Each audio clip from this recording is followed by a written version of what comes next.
ain't no stopping us. Fly without boarding pass. Couldn't catch me, I be moving fast. Call me a shooting star. There's no fear. Flying up in a bar. Wish on a star. Time to show 'em who's in charge. Call me a shooting star.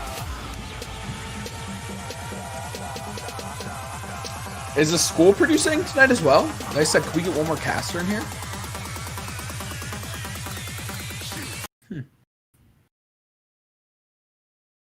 Oh, it appears that we're live on Twitch here, folks. I didn't get the countdown from my producer, but welcome into the NECC if you're in chat.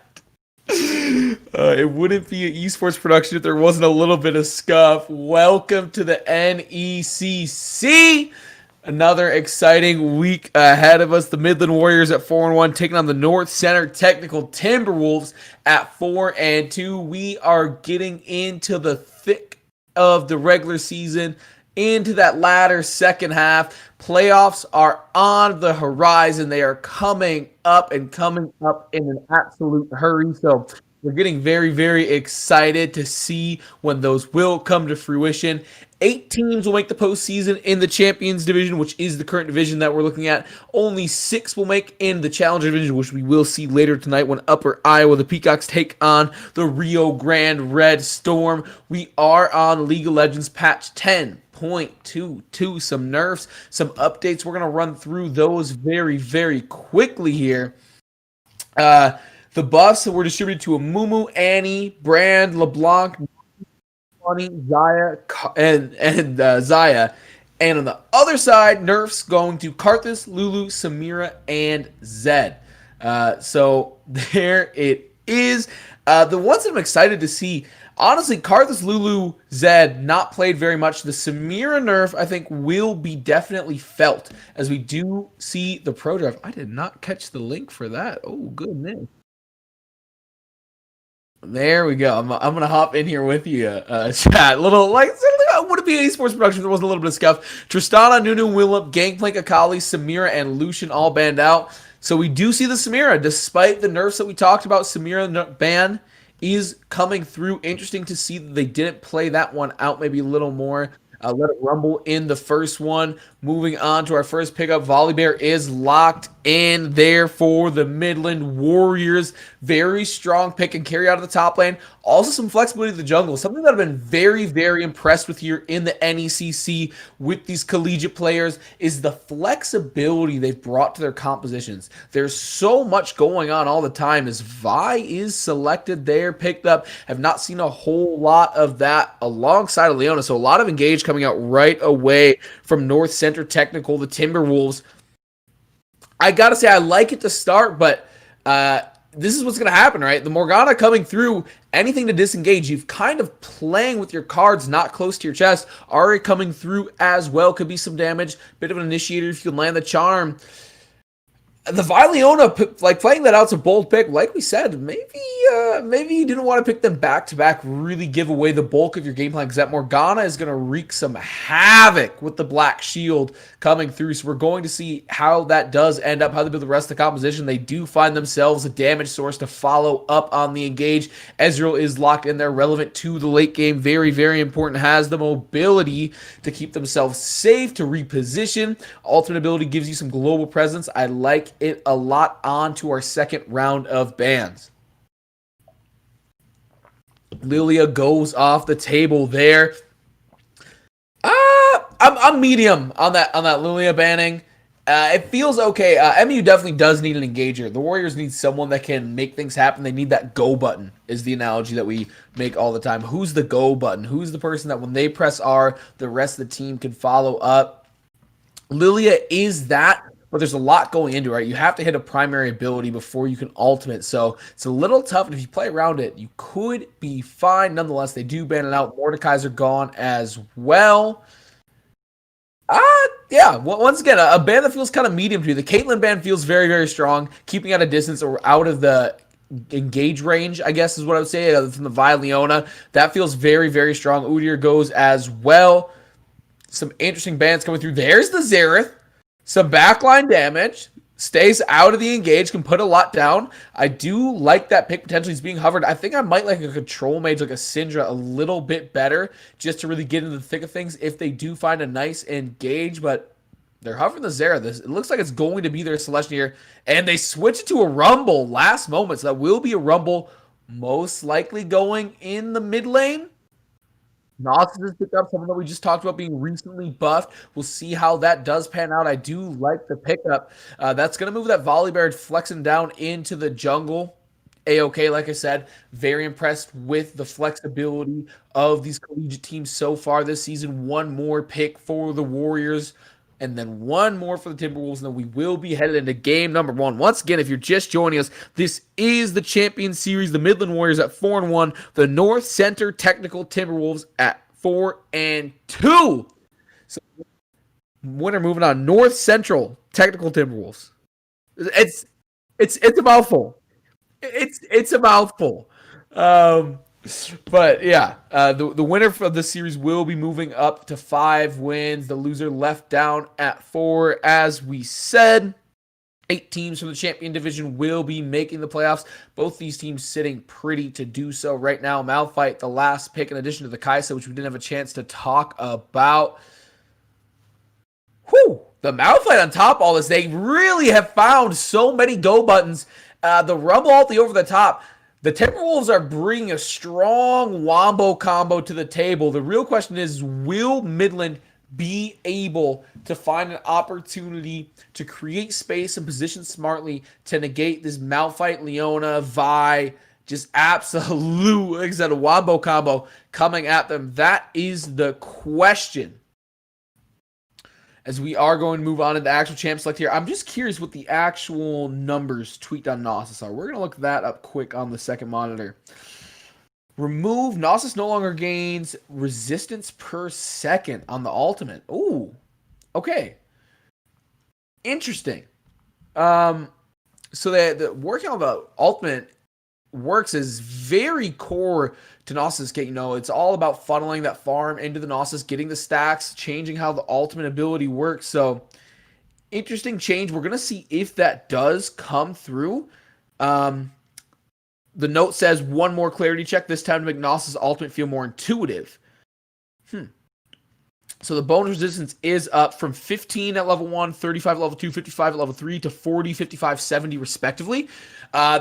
That level 1 feels massive. So level 6, I'm going to have my eyes on this Gnosis right here. What will be able to be done with, was that 25 additional resistance on that level 1? So we're going to see what Scuzzrat's going to be able to do that Gnosis in the top lane. Scuzzrat, someone that we've talked about on stream a decent amount in the past when Midland has been on stream. Vilock and their tractors will be taking that Volibear into the jungle.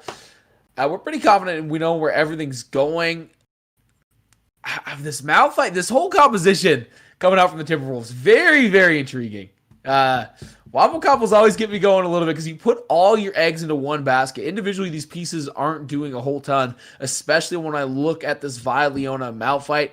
Obviously, Leona laning with someone else, being the support, intuitively, you're going to have opportunities to use your abilities to impact the game and get kills, but it feels like that ultimate ability is really going to have the biggest impact in team fights. And if the other team knows that that's their only shot to win a team fight, if everyone's grouped up, if they can really get a solid engage, you're going to be in trouble if they can play around it. And I think they have the poke to do so. Kai'Sa's got some long range. Morgana, talk about Dark Binding long range. Ari is a mid laner that has to get a little bit close, but if you can find that charm, you may be able to get a pick off the front line, which would be absolutely devastating if it is an Ezreal or a Rumble out of position, because that's your really only damage follow-up. Equalizer's going to be massive. We're going to need to see some massive equalizers come out from the Airbender on that Rumble in the mid lane. That's one of the saving graces for this composition, is that dot damage that comes through from that Rumble ulti is an absolute game changer. So there's a lot of reasons why you see Rumble playing at the highest level of play, just randomly popping in. Power of Evil, someone that comes to mind that would sometimes play a Rumble or just knock it out. So always somewhat relevant. It's really got to do because of the positioning of that ultimate in team fights. We're going to see how the Timberwolves can pull it together. Just want to say hi to chat. Getting time to do so earlier on. All 26 of you in chat right now. We appreciate y'all being here. Little pregame action. Very, very excited. Hey, tell your friends. Oh, yeah, we got a sub in the chat. That's what's up. Who do we have here in game number 1, chat? We've got the Midland Warriors at 4-1. North Center Technical Timberwolves at 4-2. North Central Technical Timberwolves. College Timberwolves. Whew! Quite the mouthful to say. Sitting at 4-2, so both 4-win teams. Obviously, one more loss coming through from North Central. It's tough to say if that's really indicative of anything. Teams that have just played more. And in fact, I'm usually inclined to give that team the advantage. Same wins, one more loss, just because that's another game of experience under your belt as a squad. I see chat give me props for commentating all day.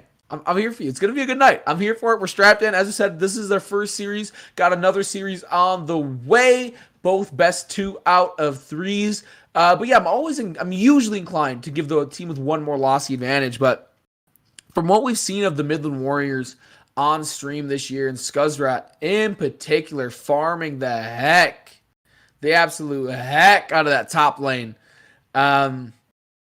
It's been very inspiring. Almost just to see this team come together. So I don't want to doubt them either. As I said, both sitting at 4-1, so that'll be very interesting. Just going to look at the teams, compare them, go position by position. In the top lane, Scuzzrat going up against Can't Be Stopped on the Mount fight. It's going to be a slow matchup. That's the feeling that I get. 2 champions that aren't trying to make the first move early on. Obviously, Nos is trying to farm up, get all those stacks available. Malphite doesn't do a whole lot until level 6. And even then, only when the ulti's up is when you're really doing a lot. Since AP Malphite did get the nerfs. Woo! That cheese wheel used to be lethal, though. Absolutely. Never forget Luden's Echo, first back Malphite with the cheese wheel if you're getting fed. Moving down to the jungle, Volibear taking on the Vi. I like the Volibear in this matchup. Vi, once getting that ulti, can be a massive engage, but so can Volibear. These are 2 massive go buttons for their respective teams, so keep an eye on the positioning of these junglers as we start to get into team fights, because these will be some important pieces for each team respectively. Ari, played by the Killer Guy, taking on the Airbender, playing Rumble in the mid lane. I got to give the advantage, like, laning-wise to Ari, I believe. But as we said, Rumble's ultimate, Equalizer, is such a game changer. Especially in team fights, you have a composition built as you do the massive engage, big, red, go buttons, as we said. Yeah, the advantage got to go to the Killer Guy with the Ari for laning. But if they can find a way to drop a lot of CC onto the back line and really get it going, the Airbender is going to have an absolute field day with that Equalizer. Bot lane, Ezreal taking on Kaisa, Sodi Pop taking on Empower. Early on, I got to go with the Kaisa, but these are 2 ADCs that can do a massive amount of damage. If we get to the late game, both are scared in the late game too. It's a dead draw. I really dislike playing against both these champions as a support main and the bot lane, because they just feel so good at many stages of the game. I mean, Ezreal just builds such impactful items. One of their ADCs really building Triforce, right? Just the amount of sheer gold that goes into that when you hit the late game, when everyone is plateauing. It'll be something to see. In our last matchup is Hova North on that Leona, going up against Morgana in the support position, also in the bot lane. This is Morgana's matchup to win if you play with Black Shield correctly. If you can use it to shield the CC, because Leona's whole kit is go, go, go. Let's drop some CC, this and that. Black Shield negates all of that. Obviously, if you're clever, maybe you can bait them into using it off of the Q, off the CC from that, and drop an ulti or something, but it feels like 9 times out of 10 that this is Morgana's matchup to win, as we did get into game here. Going to do the customary pause at 5 seconds for my producer, and most importantly, for everyone at home. Internet's loaded quick here. Producer exclaiming, surprise, I'm already in game. Are you good to go? All right, just waiting for the go ahead. All right, both pause at 5 seconds. We're gonna game in 3. Oh, we're gonna hold on here. We're good. All right, 3, 2, 1, and go! We have the Midland Warriors taking on the North Center Technical College Timberwolves. 4-1 of the Warriors, 4-2 are the Timberwolves. Coming out on the blue side will be the Warriors led by Scuzz right in the top lane. Tractors in the jungle, the killer guy in mid. Sody Pop in the bot lane alongside Orbit. Coming out on the other side, running a 5-stack into the river right now. Can't be stopped in the top lane. Jungle ambush in the jungle. The Airbender mid lane. Empower 97 and Hova North holding down the bot lane. Woo-wee! This is going to be good. We do see a 5-stack there on the bot side going up against the classic 5-point wall. Looks like nothing's going to come. That Volley Bear a little bit late out of fountain here. Can't be stopped. Going to rotate up to the top side with the rest of the crew. The killer guy, I believe, will be able to spot that out. Dropping a ward there. And it looks like they're sticking as a 5 to this red just to sweep it out, I guess.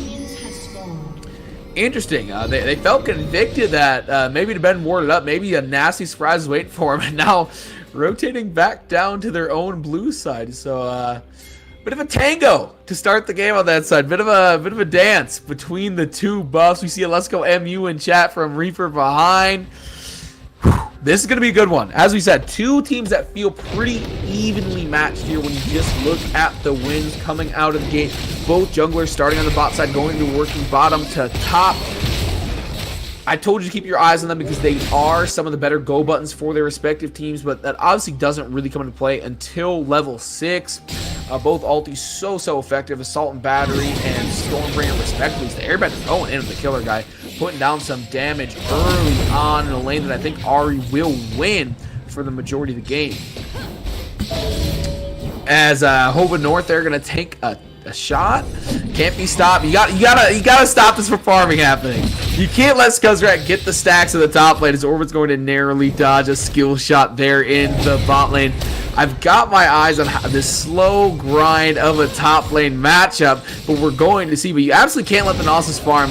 Malphite gets the power spike just from Virtue hitting level 6. Charm coming through, the killer guy and the Airbender duking it out in the mid lane. See some pings on the map, potentially a rotate up from the bot lane here. They may just be warding Dradix. Tractors is setting up a gank on the top lane. Scuzzrat sticking it out. Can't be stopped. Maybe in a bit of trouble. The Airbender. There's the Charm. The killer guy putting some damage. Flash coming through. Followed up with a flash of their own. The Airbender to go down. There is first blood in the mid lane. The killer guy scooping up the kill on the Airbender. Gonna be sitting at a gray screen for one more second there. Both mid laners did bring teleport to note, but both also had to burn flash right there. Level 2 being hit at similar times for both bot lane. Scuzzrat hitting level 3 in the top side is... Oh, my producer has said that this game is over, so I'm going to hit a quick pause here at 3 minutes and 6 seconds. Maybe try pressing... Oh. 6. All right. 2, 1, go. As we are now back in sync. You know, small indie company, League of Legends. You know what it is. Riot, classic spectator client, but we're right in it. Great first blood as Lance coming through in the bot lane. Gotta watch out. Over North going in. Ignite is dropped. Orbit going to be just fine, but I like the aggressive play coming through. Orbit will have to expend the flash, as I was trying to say before that went down. Oh. Let me be quiet for a minute here, because here's a gank in the top lane. Running it down. Scuzzrat going to be in a whole lot of trouble right here with the teleport coming through. Here's Tractors on the crackback. Will be able to find something. Scuzzrat might be a little low. The Charm coming through. Lots of damage. The killer guy picks up the flash. Tractors. Double kill for the killer guy. Woo-wee. 3-0-0 to start this game for the Ari. What a TP to the top lane. What a charm. Getting it all done right now. Absolutely amazing stuff from the killer guy. I gave the advantage to the RE early on in the mid lane regardless. Oh, root coming through. There's the dark binding. Ezreal trying to find some damage. Not going to find it. It all happened so quick. We didn't have enough time to talk about the initial play. Much less the teleport coming through. But the killer guy in the initial play, as we said, both taking teleport in the mid lane, still can't talk about it. They're better trying to go in. You got to respect the killer guy being 3-0-0, right? 1 level up, Tractors here, looking for the gank. The Airbender's going to be in trouble. The killer guy, there's the CZ coming through. Tractors picks up a kill, so they do finally share the wealth, get a kill that isn't on the Ari. But regardless of 4 kills to none start for Midland, the Warriors looking so strong right now. Orbit, that is going to go wide right. Not going to find anyone. Scuzzrat sticking around in the top lane, trying to miss 0 farm, trying to get every single stack possible. Look at Scuzzrat. Did it back. Absolutely no reason. I think that is way too greedy, but going to stick around. I'm going to start bringing the farm. Can't be stopped is not going to interfere just yet. Walking up now. Might look for a cheese wheel. Not going to find one. And just going to go back to farming right here. 31 CS in the top lane for the Gnosis. Does have a lead. It's not too substantial, though. Looking like just under a wave. Here comes a 4-man bot lane. Watch out. Oh, the spell of coming through. Over north. Still popping in. Orbit going low. There'll probably be no escape here for Orbit. Rumble coming through, placing down some damage. The Airbender. There it is. So finally, the Wolves do strike back, getting a kill of their own. Good coordination there, sending forward to the bot side. That may result in a drag as well, but you do see Ari hanging out in the bush on the minimap there. Might be looking for something here. Keep your eyes on the killer guy. May try to contest this from the backside, go for a steal or something. Walking up. Game froze once again for my producer, so I'm going to hit the pause button. I'm at 606 right now. Yeah, we're not quite sure what the prevailing difficulty is. 606 right now for me. You at 606 as well?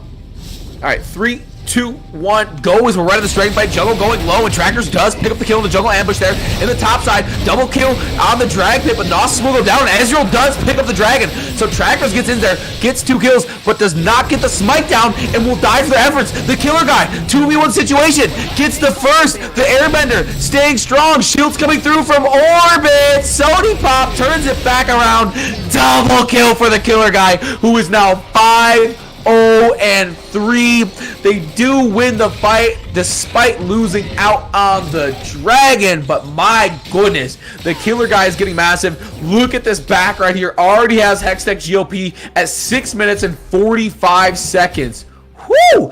Midland University looking so strong here in game number 1 in this best 2 out of 3. And Orbit and Sodipop going to push in this bot side just a little bit more. Do you see Tractors claiming this red buff? Tractors so essential, getting in there, scooping up the double kill on Drag Pit. Something that we didn't talk about was on the top side. Can't be stopped. Did get a kill onto the Gnosis, onto Scuzzrat. Is now 0-1. Does have the Sheen though. It's going back to lane. Wibble the farm a little bit easier. Is tied in levels with Can't Be Stopped and is up on farm. So not going to hurt too much, especially considering it is a Malphite you're landing against. Not too much dynamic mobility in the kit to get on top of you outside of the ulties. The Airbender is going to take a decent amount of damage under tower. Root coming through on the bot side. Sodipop not in a position to follow it up. Charm going to miss in the mid lane. Oh, killer guy. Dropping the autos. Ping coming through. Volleybear's trying to signal for an invade.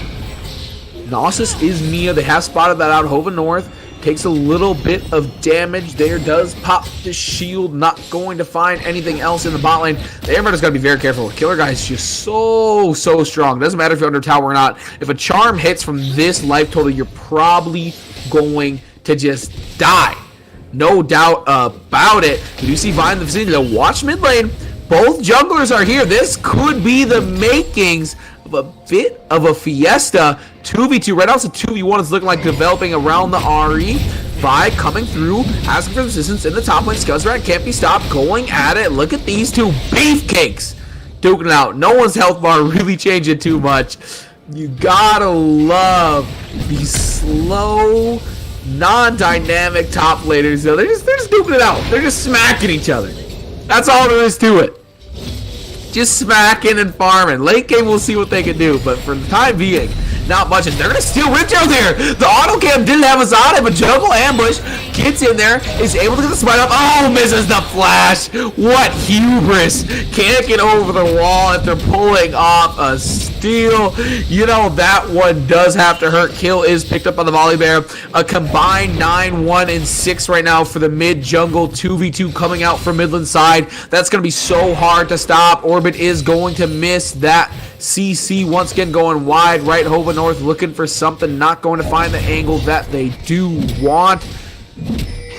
Pings on the bot side, but there's no one really there to respond to. I like what the Volley Bear is doing here. You know that your Gnosis is pushed up so far. You saw them outfight back, and no reason to not get some free gold out of the enemy jungler. Take some of their lunch money. Very heads up play right there by Tractors. And here comes the gank on the bot side. Watch out for this Vi. Jungle ambush coming through, and Powers placing down some damage. Hova North, I think they could dive this. I think it'd be foolish not to with the jungler in the vicinity. You have a shot with your ultimates. Vi ulti is not up. That's the only thing that does hurt. Assault and battery not available. I guess that is the reason to be patient, but you do need some decisive action. Down 6 kills at 10 minutes. However, they are up the dragon. CC not going to come through from orbit right there. Still going to stick around the bot lane. You do see Rumble pushing mid lane with the Vi. Ooh, Sody Pop going very, very low right there. Those two want to continue pushing mid as we have a bit of a scrap in top lane. Scuzzrat going at it with Can't Be Stopped. Can't Be Stopped getting the best of Scuzzrat right now. Cheese Wheel ultimate coming through. Teleport to the bot lane. Here comes the Ahri. This could be a bloodbath, but hold on just a second. Orbit pops ulti, staying alive. Charms coming through. The killer guy. Oh my goodness, so much damage. Slip and slide. Where are you going? Jungle ambush, nowhere to run, gets charmed, double kill. Tractors dropping the ulti over the top just for the style points. Not really necessary. Another one goes down. They do rack up 3 kills. They're 4 kills. Yeah, the gold lead. Oh, 11-01. Okay, I'm gonna pause for a second at 11-12. We got desynced at some point. All right, 11-12. 3, 2, 1, go. We should be synced back up here. We're sorry for the bevy of technical difficulties today, folks, but we appreciate you sticking around with us in chat as we are going to see MU move on to this dragon. They will claim their first drag of the game, all done up in 1 apiece. So the Warriors really starting to show their dominance. The gold lead is growing and growing, north of 4K at 11.5 minutes right now. Hova North rotating over to the bot side. Vi in the vicinity. They might be able to catch out Sody Pop here. Support not in tow, still in base. This could be a time to go in. The story of the day, however, has been the jungle mid 2v2 with the killer guy and Tractors. Both just absolutely unstoppable. And really, it's been the killer guy's TPs. 2 very impactful teleports right now have yielded multiple kills. Scuzzrat pushing up a top side, trying to continue to stack and give that farm. Dropping the cane. Can't Be Stopped, going to take a little bit of damage on the crackback of that one. And Scuzzrat's just going to continue to farm and push it in right here. Empower, moving on the top side. CC not going to come through from orbit. Sody Pop there as well. And Paz's going to get taken back. Rumble ulti coming through. Not even going to phase the killer guy. Just popping that R. Using Spirit Rush to get out. 1v1 here. Hova North going up against the Volley Bear, but the response is coming. Going to make it a 1v3 situation. Both sides will be backing out on that one. Scuzzrat once again just trying to continue to push in the top lane here. Continue to try to generate some pressure across the map and create some stacks for more powerful in the late game. Orbit scans that bush on the bot side. They already had the ward there, the pink, so they had full confidence. And they're really trying to play around this mid lane. They are continuing to try to play around this mid lane, which is very smart. Freeze at 13 minutes for the producer once again. I'm going to pause at 13:06. Are you there? 13:06? 3, 2, 1, go. We are back. Yeah, once again, folks, not really sure what the technical difficulties are today. Well, we know what they are. We don't know what the root cause is. So we appreciate you sticking around in chat right now. Orbit going to take a little bit of damage from Empower there, who still in lane despite no Leona around. So a little bit vulnerable if they can catch them out. The killer guy rotating around right now. the Rumble will eventually scoop up that vision, but not before. Tractors has something to say about it. Tractors collapsing in, may have an angle with the alternate ability here. Airbender may be in a decent amount of trouble here. Hova North coming through. Oh, decent amount. Didn't stand a chance. The killer guy. And there is the jungle mid synergy that we have been talking about. Can't be stopped. Did use the teleport to try to get back into lane. Not going to be able to get to mid fast enough to do anything there. You have 2 of your go buttons, but none of your damaging champions. Orbit not going to find it there. Can't be stopped rotating up. Ooh, interesting fight brewing here.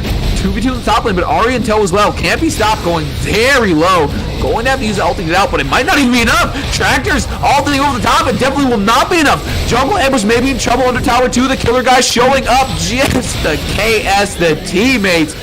Shutdown gold now on 3 members of Midland. A bag of 400 on Volibear's head, 700 on Ari, and 150 will be on Sodi Pop in the bot lane, who's currently left to fend 1v2. Morgana is showing up, and it is going so well for the Warriors right now across the map, fueled by this mid jungle 2v2, 3v2 in the situation that we just saw. Add Scuzzrat into the mix there, but those who have really impressed so far tonight, the killer guy currently holding a perfect KDA at 8-0-6. As we said, a bag of 700 gold on the killer guy's head right now.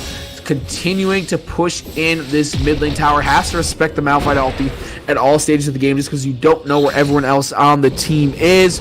Tractors will be starting in on this neutral objective, and it's all coming up Warriors right now.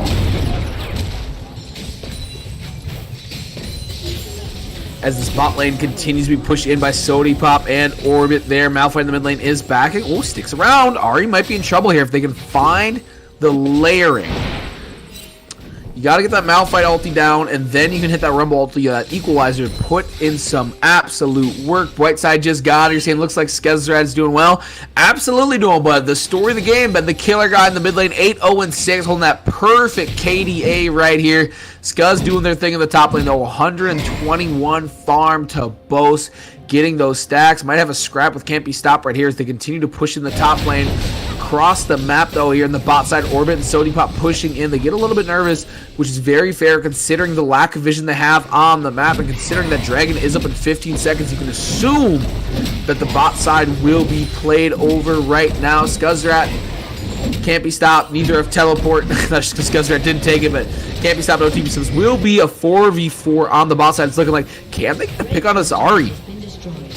That's what you need to do before this fight. That's the only thing you can do is try to get a pick on this Ari right before, because it's be so tough to do anything else. So tough to do anything else. They're gonna go right in on the objective on the backside, and I guess they don't have to go. Midland just is gonna give this up from the backside. Orbit, their only hope in a miraculous steal, but it's not gonna come through, and Midland yields the Dragon in favor of some topside pressure, dropping the Rift Shell. Depending on how much they get, this could definitely be very valuable. First charge should be able to fell this tower, and sure enough, it does, like a big tree at the hands of Paul Bunyan. Going down. Ulti is dropped. There's the equalizer, the killer guy on the backside. Keep your eyes on the killer guy here in power. Fancy footwork. Going to be able to survive. And here comes a team fight. Big Malphite ulti. Oh my gosh, the killer guy goes into stasis though. It's not even going to matter. Trying to slip and slide out of there. Trackers on the front line. The killer guy gets 1, gets 2. Looking for the 3rd. But it's going to have to split the 4-piece with Gnosis. And across the map, they clean up the ace. Midland, they might be able to just finish off of that fight. Oh my goodness. Woo! What an explosion for them. They'd been waiting, biding their time all game long. It looked like they finally had a good read onto the killer guy, but hold on just a second. Is that a Zonya's hourglass I see? Pops into stasis. Wow. Wow. Scuzzrat and the killer guy teaming up for a big 4-piece right there. Midland up so much. Look at like a closing in, excuse me, on a 12k gold lead right now. 18 minutes and 20 seconds into game number 1. This best 2 out of 3. The only thing they trail in is Dragons have 5 towers to the 0 towers coming out on the other side. Empower has to be very careful pushing up here with the Gnosis in the vicinity. They will just back. And we are now at that point of the game where you really are just doing management. You have to manage your waves now. That's all you can hope to do, and you just hope that Midland slips up if you are the Timberwolves. Timberwolves' only hope is that Midland loses this game. There's no real merit that they can win this game on, but Midland can definitely still lose it. The killer guy trolling around looking for a pick, going to be spotted on the ward, ults over the wall, probably just going to farm. And yeah, the farm difference is absolutely massive. My eye is immediately drawn to the mid and top lane. I mean, letting a Gnosis far, as I said, it's kind of rule 1 of League of Legends. Don't let the Gnosis farm. Oh, Orbit not going to find it, but there's the charm coming through! The killer guy just can't miss, like shooting fish in a barrel with a rocket launcher. Fish guts everywhere.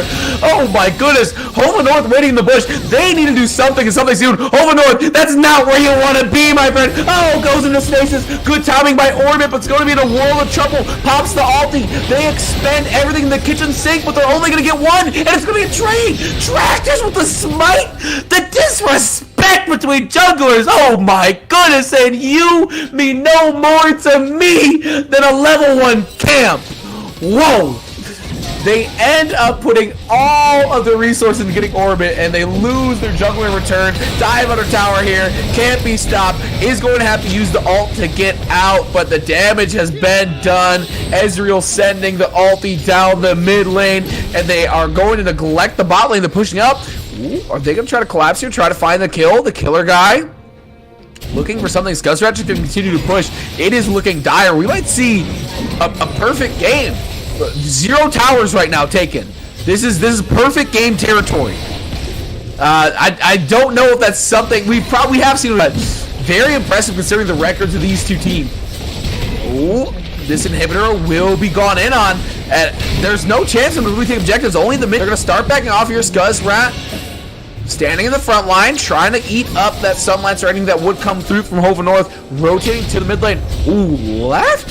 Sody pop alone there for a little bit. Just a little bit. Look at the Ahri, the positioning just over the wall, trying to find a charm. Can't be stopped. Looking where they will ult, but it's not up presently. Sody pop dropping some damage onto Hova North. They're going to continue this push. Perfect game hangs in the balance. Ezreal ulti back up again just to clear the waves, make it a little bit more manageable. CC coming through, not going to find their targets. Super minions coming in from the top side, not yet spawning on the bottom, who's not yet at the base. They are spawning. Inhibitor will be down. We are approaching in on perfect game territory. MU, oh my gosh. This team looking so strong right now. The Warriors absolutely getting it right now. Gonna take some chickens on the way out. I want to see him do it. I want to see the perfect game. That mid tower is so low. That's the only question mark right now to whether or not they can hold on.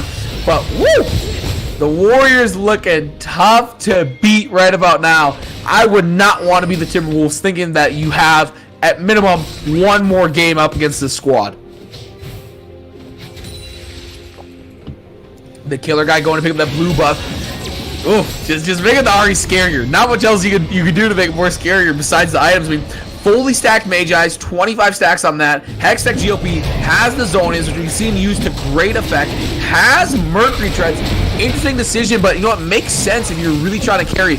Try not to get bogged down, especially considering the composition that you're up against. Backing right now, I'm going to assume this Codex will become a full item on this back. Baron Nashor is up. A young 2.5-minute-old Baron Nashor. They're going to go right in on it. There's no reason not to. There's just about nothing that can be done outside of a miracle Ezreal steal. Getting to the backside, Vi. If I was in the vicinity, you could also have a steal, but you know exactly where Vi is.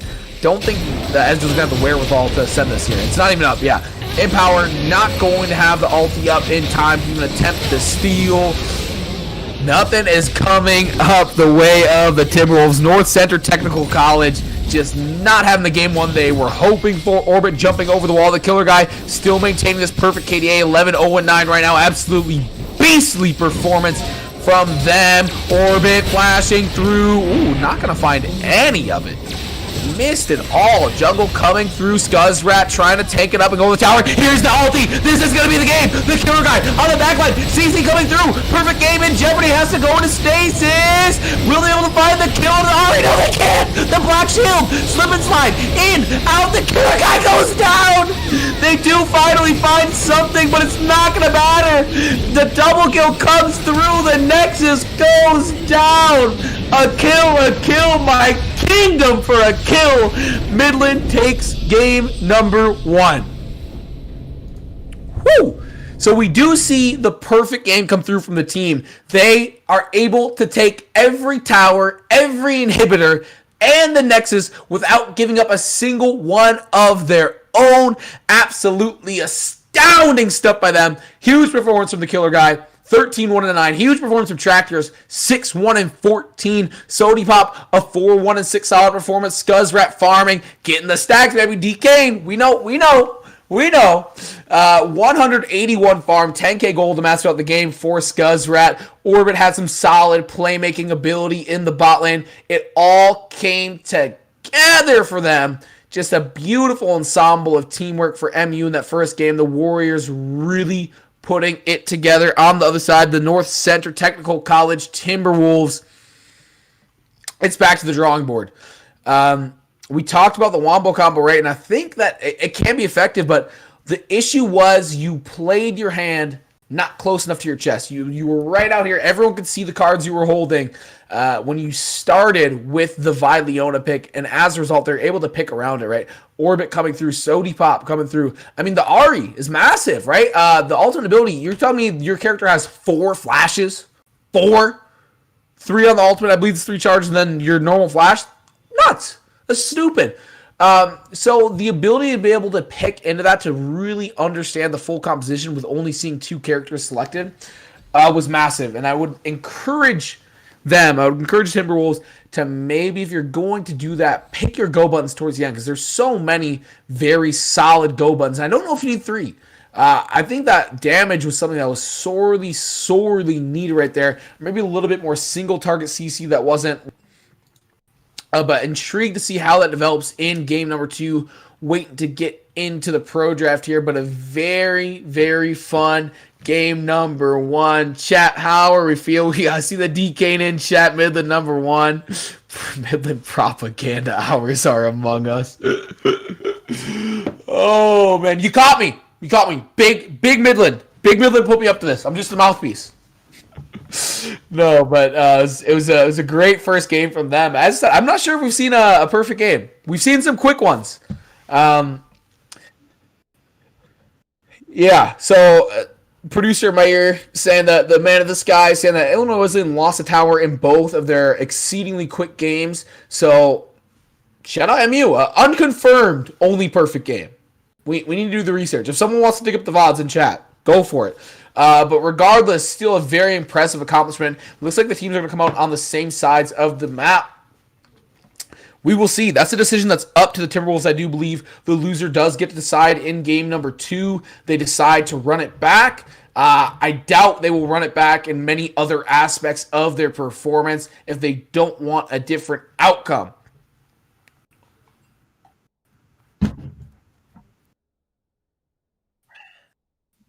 Absolutely, and we are going to get into the pro draft right now. Game two. Oh, killer guy says he needs a few minutes. You know, after having that many stacks, you really just gotta take a deep breath, take it all in. But we do have the actual pro draft window open. As I said, I'm appreciative for everyone sticking around in chat right here. Perfect game by some perfect fellas. Oh, so flattering in chat. Oh my goodness. Wow. What encouragement. What a great community fostered here in the NECC. Looking forward to game number 2. Kind of talk about some changes I'd like to see outside of just kind of holding your hand back a little bit. You can draft the Wombo combo. There's nothing wrong with it. It's just you showed it so early on. Like I said, it's easy to counter. And if you're going to do it, maybe ban Morgana. Maybe ban those strong disengage champions. Like, Janna is probably also on my list of champions. I'm like, I'm not sure if I want to deal with that ultimate ability when I'm trying to engage. So these are all things I'm trying to keep in mind. And honestly, considering how poorly that first game went, I might just scrap it all and say, you know what are some comfort picks? What can we go back to? What is the well? We definitely need something. We need something to go back to, something that's safe, something that we know. So that's something like, what's your go-to in solo queue? Everybody pick that. Everyone pick something that you're okay grinding on, you're comfortable with, you have the champion knowledge, you have the game knowledge with, and that's what I would stick to. If you're just joining us, of course, this is our 6 p.m. Champions Division matchup. We've got the Midland Warriors at 4-1 taking on the Northcentral Technical College Timberwolves sitting at 4-2. Game number 1, a decisive win for the Warriors as they complete a perfect game, not losing one single tower in the process, while claiming every single tower and inhibitor along the way. Quite the game for them. They really exploded. The killer guy had some of the best map knowledge I think that we've seen all year long in the NECC, which is something you don't say map knowledge. It's league. Like, what are you talking about? Just game sense to understand the teleports. We've seen some absolutely massive mid lane pop-offs. Sushi Rice comes to mind.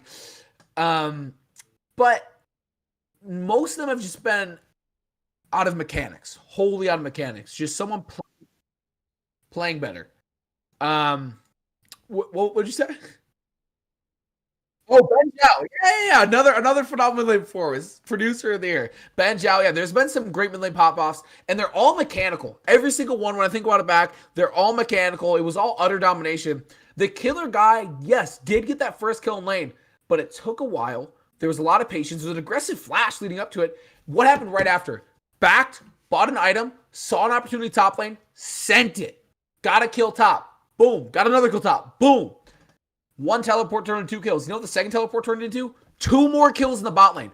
Seeing the game as a whole like that, just having that understanding, that knowledge of where your team needs you, where you can make an impact, where you can get more gold than just farming in lane is something that's very encouraging to see on the killer guy, who is diamond rank, very solid player. Not taking anything away from Collegiate in general, but the killer guy just so that's big brain right there. That's big brain. Absolutely big brain. Because it looks like we've got the R's from the killer guy in chat. Hopefully that means we're getting this pro draft very, very soon. I'm excited for game number 2. Looking forward to it for sure. Looks like we got all the R's in chat. All of them. Every font. Every side. Italic. We got it. We got it. As our first ban will be a Tristana coming out from MU, followed up by the Ari. That's not a subtle nod to the killer guy's performance. Absolutely massive. Come out with the first ban. So much respect put on. Nunu and Willem will be taken off the table once again. There is the Samira. Yeah, if that's what you can do on Ari. Whoo-wee. Missed me with that Samira. No way. No way do I want to see that. I would probably see a third mid laner band here.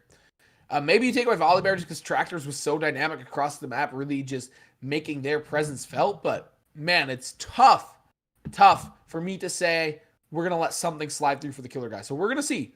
I'm first picking my mid lane for a killer guy, no matter what. That is my game plan if I am mid lane right here, just waiting on the last man. And yeah, there will be 3 mid laners. Would not be surprised to see Volibear locked in first here for MU. It worked out for them well last game. At worst, you can flex it to the top, have Scuzz Red on it. Yeah, it's a very solid pick. We're going to see the Lucian coming through. Alrighty. Okay. So, Lucian. We gotta talk about this because I'm not 100% up on my non-Worlds meta because I've been watching Worlds, I've been watching a ton of other league, NA, and of course they are not changing patches. Solo lane Lucian was getting big. I don't know if that's still the hotness. We're going to see Lilia locked in here on the other side for NTC. Why did I not just say NTC from the jump? Oh my goodness. That is so much easier. Whoever set up the pro draft and put NTC as their abbreviation, I can't even comprehend how many brain cells you have jammed into your skull because that did not come to my mind. I've been saying Northcentral Technical College Timberwolves. Oh my goodness. NTC, MF locked in. I like it. That ulti is always relevant no matter how far down you are. They were down pretty far last game. We'll see if it'll allow them to turn the tables in this one. Volibear is locked in. It slid through. They didn't have to first pick up the Lucian. They did want to scoop up right away, though. As I said, intrigued to see where that will be headed. Braum locked in. We got a lot of Freljord representation here. Give us some snowflakes. Give me some poros in chat. All right? All right? Give me them. That's what I like to see. Another quick aside.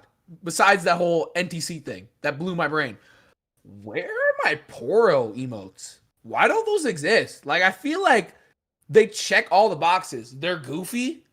They're cute. There's a bunch of different variations of them. They're small. I don't know. Come on. People at Twitch. I need Poro emojis. That's all. That's all I need in the future. As we are into our second round of banning here, NTC will take the first one after picking up that Tom Kench. I really like the Tom Kench pickup just to save that MF. We're going to see a lot of additional pressure placed on that MF this game because you do have the Kench. You have a support that can't engage as easily, but arguably one of those powerful abilities in the game on a support, right? The Devour on that W, being able to eat your teammates and just avoid all CC, avoid damage for a little bit. Absolutely insane. So it will be the Kench unbenched from the depths. Excited to see what that does yield for NTC. MU going to ban the Udyr once again. As I said, a little bit of a head scratcher for me, but could be a comfort pick. I don't know the pools of each individual player here. Xerath will be taken off the table. Someone that we thought we would see last game was hovered for quite some time, but was switched at the very last moment. Interesting note. Unless that Lucian is going mid, which I have a sneaky suspicion, it just may. There was no mid laners banned in the second round there, which means they're still looking for their ADC here. Still looking for that bot lane. Ornstein comes through right side. Do not imply that cat's a Poro. Do not imply that cat's a Poro. That cat emoji. Never. Oh my gosh. Nos is taken off the table. Then a Cho'Gath is picked up. Someone that can scale so well into the late game. I like what NTC is doing a lot better in this picks and ban stage. If MU doesn't keep this blue/purple color scheme, I'm going to be upset. Just let it be known. Let it be known. I'll be a little upset. They look so good. That's when the squad rolls up, bro. You got the Volibear flexing. Lucian's like, what? Oh, they got it. It's purple still. Don't disappoint. Don't disappoint. Come on, MU. Come on. Don't do it. This blue-purple color scheme is it's fierce right now. It's on point. It's looking good. Bless. That gets a little. Hey. Okay. MU's going for the style points on top. That Lucian will be headed to the mid lane for sure. Volibear in the top side. Kha'Zix in the jungle. Braum in the bot lane with the Kai'Sa. They got the color scheme. I'm so happy. Come on, chat. That's like, what's that subreddit? I'll be satisfying. Screen cap.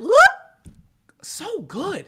The color schemes. If someone messes up with the skin, I won't be that upset because we got it for that brief moment. As I got it. This one's for you, Dahlen, in chat from Scuzzrat. All right. I see you. He's putting on. He's putting on. Excitement guaranteed potentially, but you don't want to get too cocky. This is an NTC Timberwolves team that is 4-2 on the year. So they have a resume. They have a pedigree. They are ready for it. They came in. We said this was going to be a pretty evenly matched battle. We thought we were potentially going to 3. Game 1, Midland just proved to be far, far too much than we ever thought we would see. So we're going to see game number 2. I like the enthusiasm, Scuzz, but let's put the brakes. I don't want to, hubris is a great word. If you don't know what hubris means, you just get a little Google search. A little Google search, expand the vocabulary, learn something besides the fact that Midland was explosive in game 1.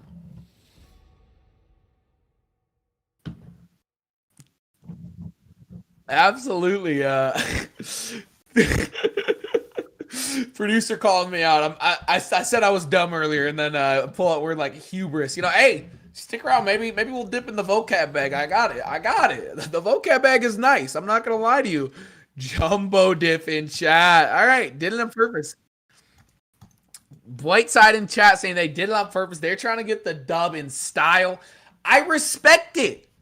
I respect the drip, Karen. Okay, I see it, but you gotta win for it to matter. I'm excited to see if that'll come through because I feel like we're seeing a much stronger composition coming out from NTC, the North Center Technical College Timberwolves. I like what they're doing a lot more here. They have a chance to win in the late game with that Cho'Gath. I mean, Lilia has a chance to turn the game around.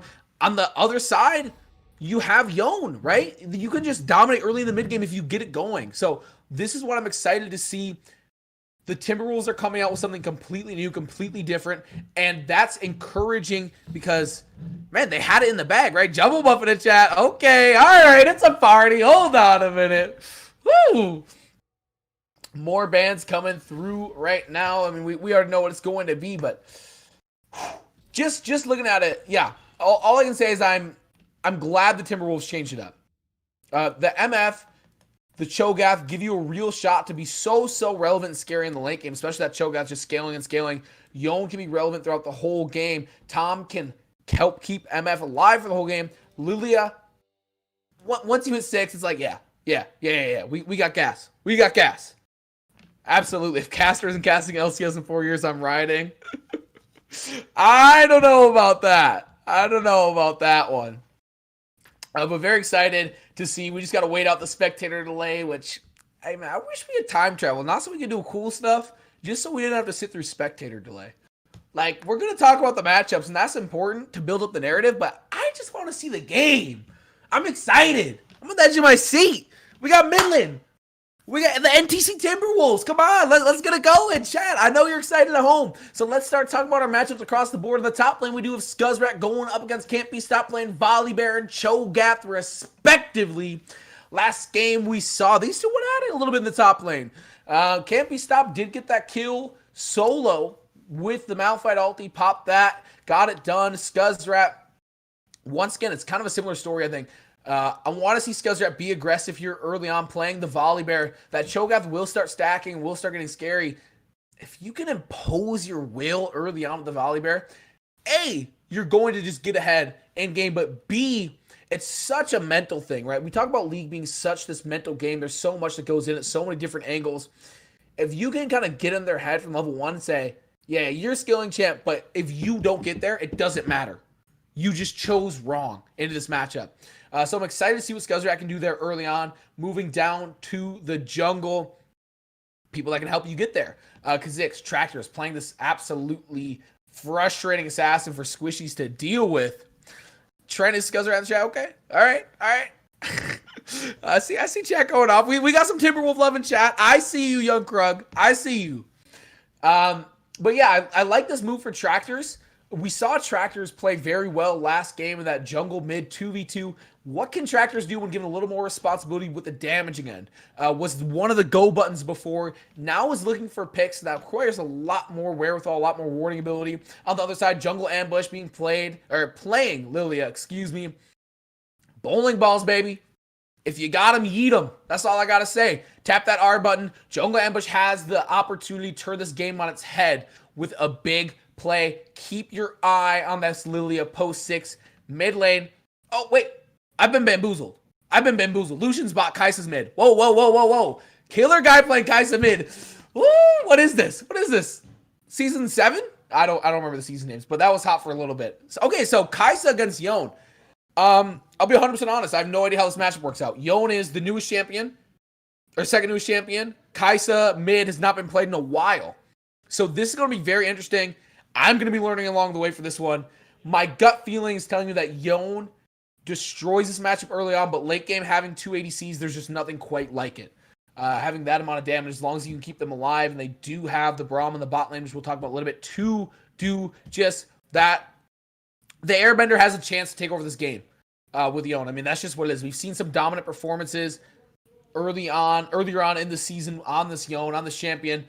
What can be done by the Airbender, who I think didn't play poorly, just got completely outshone by the killer guy, right? Like, my phone flashlight's cool. Like, it works. But when it's up against a spotlight, I'm not going to see it. So, the Airbender just got outshone in that performance. I'm excited to see what mechanics can be brought out in Yon. MF and Tom Kench going up against Lucian and Braum. I like the MF Kench bot lane a little bit better. It feels very good throughout multiple stages of the game. The Tom with the Devour, able to keep the MF alive, reposition even. I mean, it's going to be so punishing if they can get a cross map, ulti with the Tom Kench, into a bolt time over the wall. Woo-wee! Save me the time and call the ambulance already, if that's what's going to happen. All right? Just absolutely save me the time. But very excited to get into this one. We have hit the actual loading screen. Let's go. Spectator delay over. Chat, 44 people popping off. I love you guys. I appreciate everyone being here. Let me minimize my Discord so I can actually read chat. Hold on. Just a minute here. I got priorities. Timberwolves. Timberwolves from the Wisconsin Northers. Let's go. I like it, chat. Let me know who's walking away the big winner here in game number 2. This is already in game. I am absolutely not. Oh, there we are. I'm at 10 seconds. I was loaded. I was at a black screen. All right, we're gonna wait out these technical difficulties once again. We appreciate you guys sticking around with us. So yeah, I'm paused at 10 seconds. We'll get the go ahead. All right, starting in 5, 4, 3, 2, 1, and go. We're in here to game number 2. The Midland Warriors, 4-1 on the season, coming out on the blue side, headed out by everybody's favorite top laner, Scuzzrat. Tractors in the jungle, the killer guy with a surprise pick in the mid lane with the Kai sub. Sodi popping, Orbit rounding out the bot side, coming out for the NTC Timberwolves. Can't be stopped in the top lane. Jungle ambush in the jungle, the air bender in mid lane, and power there with Hova North on the bot side. Orbit not gonna walk into that trap. At least, hope not. They're waiting for it. They just don't have the engage tool. Oh, there it is. Orbit gonna be the whole world of trouble to go down. There's first blood. Just what the Timberwolves needed to do. Okay. This is what we're talking about. The Timberwolves needed to change a lot, and it started in picks and bans, but it ends on the Rift. And getting first blood cannot be understated, even if it's a 500 gold swing. It can be, you know, maybe not the most massive thing come later on in the game if it's played well, but the mental.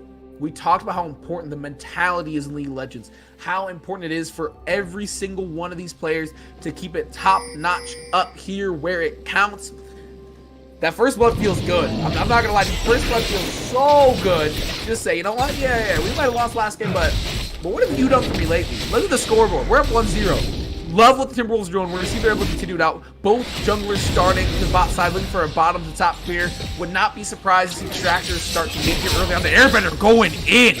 Oh, the aggression from the Timberwolves. Who is this team? This is not the team we saw in game number 1. Absolutely not. Scuzzrat in the top lane, getting that 1 CS lead. Expect nothing less of the myth, the legend up there.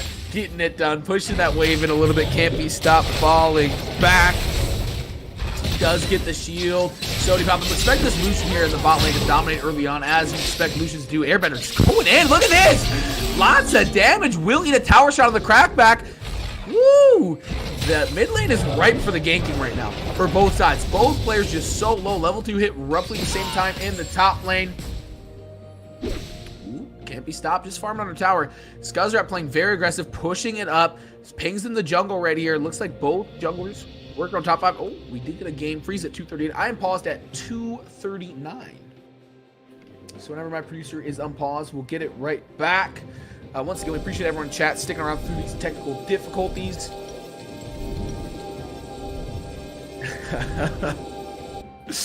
We'll stay patient with it. This is too good of a matchup to click out. All right, where are you at, sir?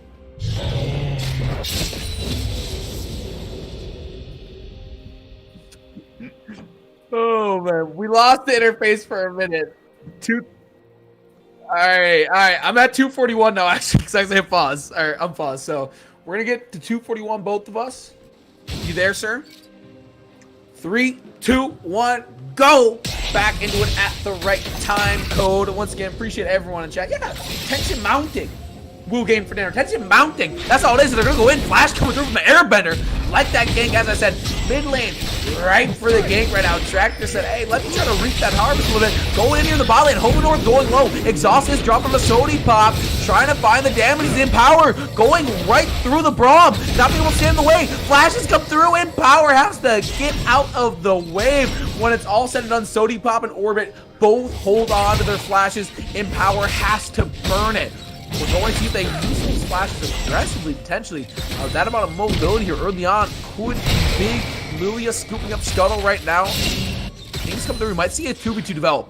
Keep your eyes on the river here. Kha'Zix trying to find out if the Scuttle's there.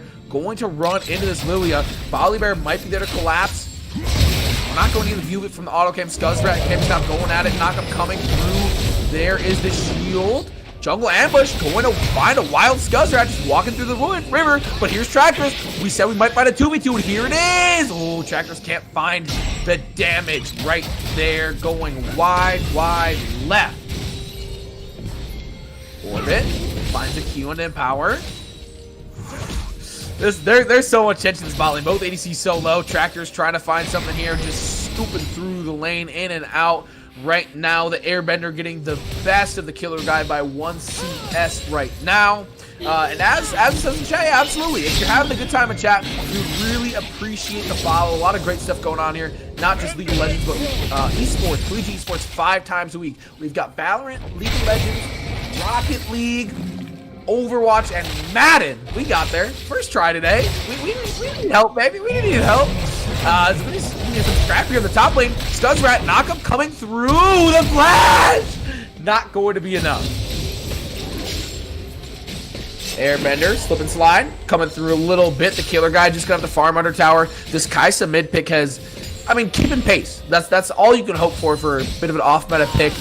Is 4 CS up. We will see the Yone first one to back in lane there. Did also bring the exhaust versus the Airbender's Ignite, so something to keep an eye on. The Airbender's got a little bit more damage in these fights, but if exhaust is played right, the damage negation is so massive. For those that don't know exactly what exhaust does, it reduces move speed and their damage dealt by 40%. So big. 40% damage reduction, absolutely massive. If you can play it right, if you understand where the majority of damage comes from in a certain character's combo. So we'll see if the killer guy can use that exhaust to good use. Put it to good use. Ooh. Top lane. This is going to be good. Both closing on that level 6. Can't be stopped as level 6 is not amazing right away. That bite doesn't do a whole ton. The Volibear ulti, on the other hand, is going to be big at every single level, turning off towers. We're going to see Scuzzrat go in right now, trying to get something done here. A lot of damage coming down. Can't be stopped. We know does not have flash. Knockup coming through. Scuzzrat playing with the aggression. Ooh, staring him down, thinking about the dive. Doesn't quite have that level 6 yet. Dragon will be engaged on right here by the Timberwolves. Still just 1 kill to speak of in this game. 6 minutes and 10 seconds in. Should be a free Dragon. Nothing much that can be done. Yone responding down. Dragon resetting a little bit to the back of Pit. They're going to continue in on it. Infernal Dragon will go the way of the Timberwolves. They're invading a little bit here. Red Buff's going to be up soon. It's pinged. They're formatting bot. They're going for it. Orban Sody Pop may have been caught out here. Coming through. There's the Airbender. Not actually going to find the CC on the Sody Pop. Does pop back. Bowling ball. Not quite going to find it. Mark Jungle Ambush takes a little bit of damage from the Braum on the crackback. Kai'Sa thinking about responding down. Does drop the danger ping right there. Don't want to undo it. Here's the Scuzzrat ulti coming through. Doesn't wait to use that tower. Says, I want my kill and I want it now. Maybe should have been a little bit more patient. Didn't quite find the damage right there. Is backing up. Does have a plate off the tower. So, honestly, should be able to buy something nice in the first back. Does already have those 2-2 boots. And I like the decision going with the Mercury Treads. Reducing the time that you will be knocked up from. Can't be stopped. Scuzzrat just continuing to farm. Look at the CS differential in the top lane. 48-21. Scuzzrat. Whew. Doing it big this game. You know, last game took a little time to turn on. Not wasting any time here in game number 2. A game in which a lot of players have felt like they're wasting time. Talking about just the pace of kills we had last game. Much slower, much better game for the Timberwolves right now. Playing to their tempo. They're not being dictated by their opponents. and they are looking much stronger. Gold lead, however, still 1K differential in favor of the team with 0 kills, the Midland Warriors.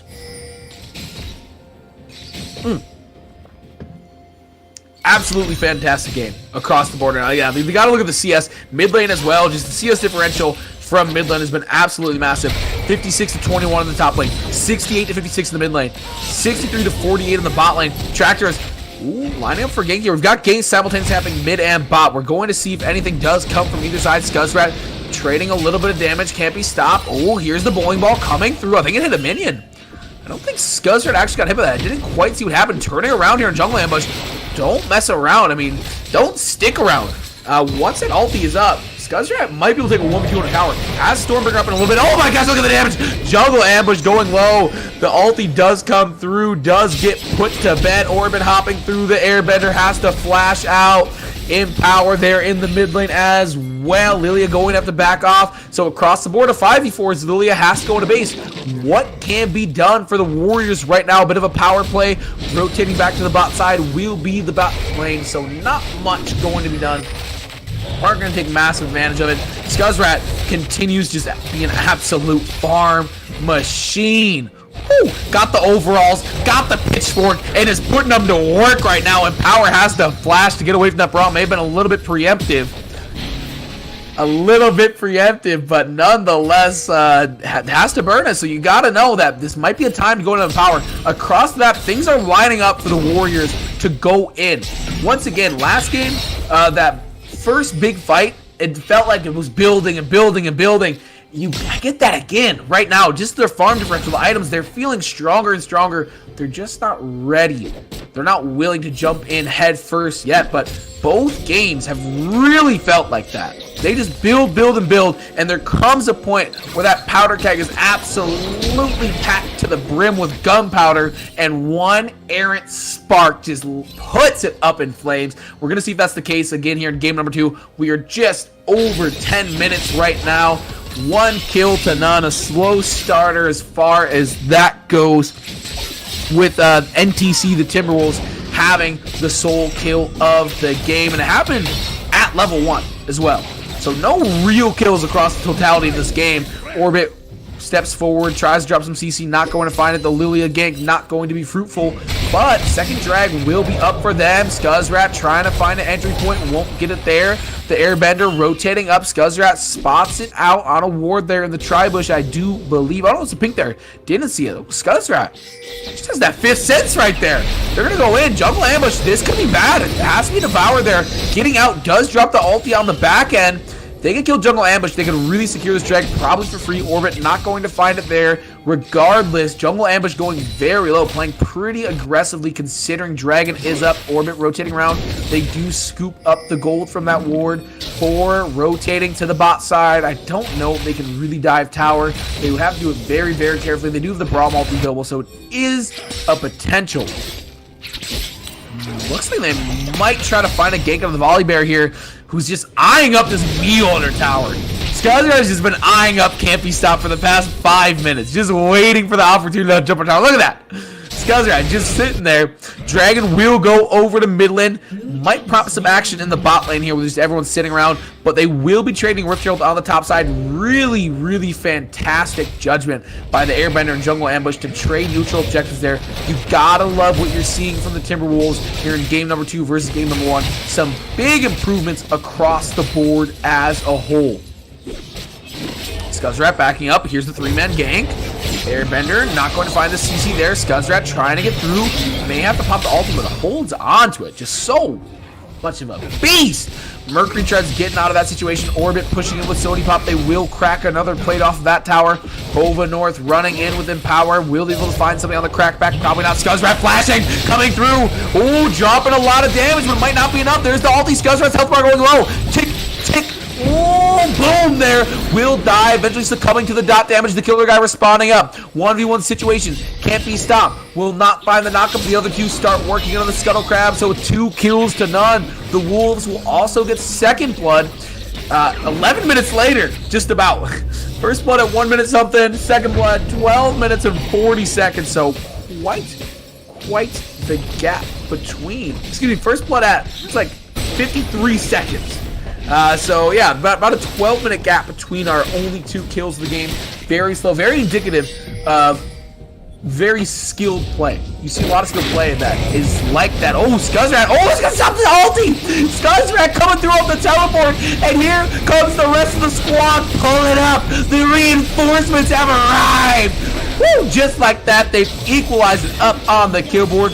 They do get both kills to the ADC. Very vital, and they're going to probably get this whole tower in the bot side. Killer guy might be in a bit of a pickle here. The airbender going in will have to hop back to the pad. Not going to find anything else, but wow. Scuzzrat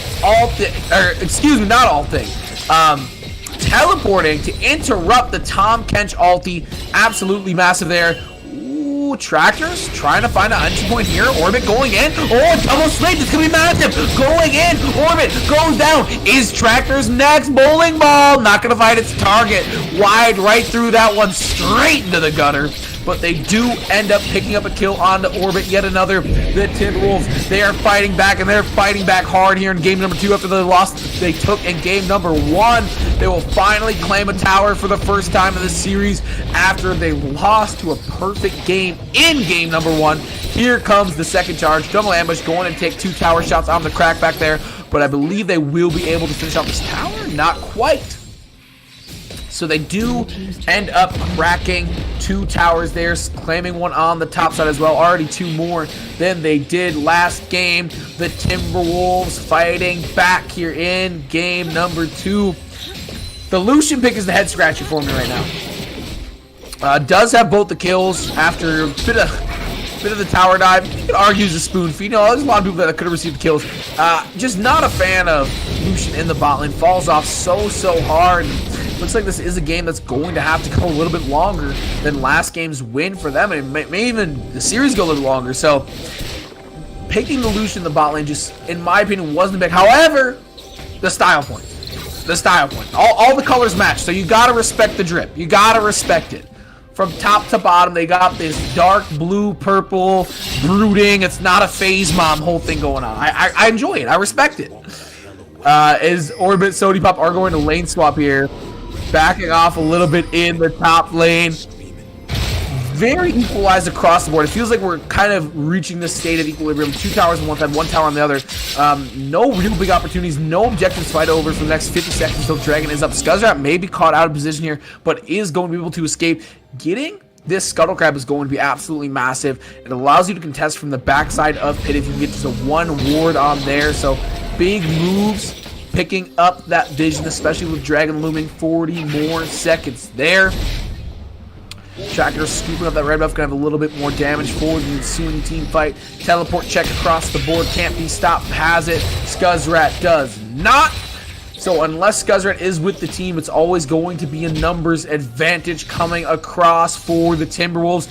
Something else you gotta pay attention. They've just played this game so much better. We said in all stages, picks and bans compared to their last performance. Velocity changes in game. Even their micro and max play just looks so different.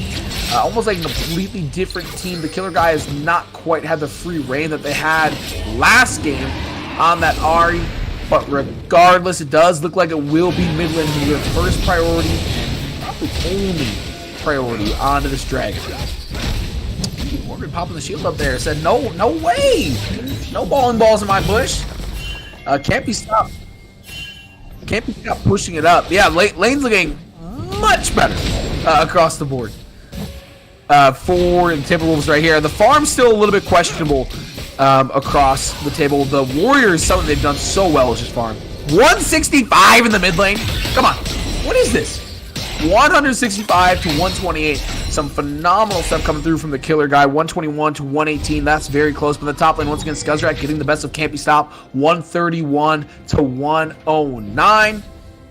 Got to put a lot of respect on the Warriors for putting in the time to get good at farming. They're doing all of the little things correct here. Will it translate to a win in a series sweep? That's what we're about to find out. We're 17 and a half minutes into this game. From the looks of it, this is going to be a long one. I hope that you already have your snacks at the ready. I hope that you got your blanket on.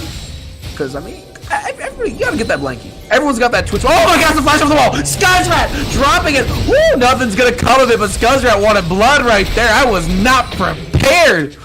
Woo, tucked the air right out of my lungs, and everyone knows I got asthma, so that's a dangerous proposition. They're gonna start going in on this mid lane tower. Scuzzrat. Wow, I can't believe that flash is happening. Oh, going in! Look at this! The ulti into 4 people! Scuzzrat, you're insane! Oh my gosh, with a reckless abandon, playing like a blindfolded dog in a butcher shop, going everywhere fast. Tractors gonna go down the back end, but a kill attained on the front side as well. Jungle going down, can't be stopped on the front side. Oh, Hover North flashing in, far too aggressively. There's Scuzzrat still fighting the front line. The killer guy going to try to find something, but it won't be fruitful! Or will it? Sniper, get down the killer guy in a whole lot of trouble. Hover North going to survive the ordeal when it's all said and done. It will be a 4-for-2 trade in the favor of the T-Wolves. Woo! Wow! That popped off in a hurry! Nothing, nothing, nothing. Boom! Love to see it though. Scuzzrat. I gotta respect it, but that is some serious aggression right there. Some serious reckless abandon. Oh my goodness. You know, car commercials always say, hey, we can go 0 to 60 in 2 seconds. I went 0 to a couple thousand in a second. It started off with a flash, like, all right. And then the ulti came through out of nowhere. Scuzzrat making it happen, but just not for their team. We will see if that continues, if the aggression does continue. I like the idea, just didn't have the follow-up, and not to say that the teammates weren't there, just you don't have the items right now, you don't have the damage anywhere to follow up on that kind of aggression. Killer guy not going to get the best of Gromp here. Gromp is going to reset. Goes back for round 2, I assume. But yeah, great play from the T-Wolves. They're up 3 kills right now. They are still trailing gold, but they're tied in towers. They're down a drag. This game is just as likely they wouldn't lose. Like it's a very 50-50 right now, which is much different position than they were in last game at all. They were so far down last game, so hopelessly out of it, that this is such a good change for them, and they're really in a position where they can win. They just have to keep their foot on the gas pedal. Strong distinction. Their foot's on the gas pedal. Scuzzrat's foot hit the gas pedal so hard, it's now dragging down the car. Went right through the floor with that aggression. So we're going to see if they can dial it back, but would like to see the T-Wolves keep it up right here. Scuzzrat may be looking for a bit of an angle.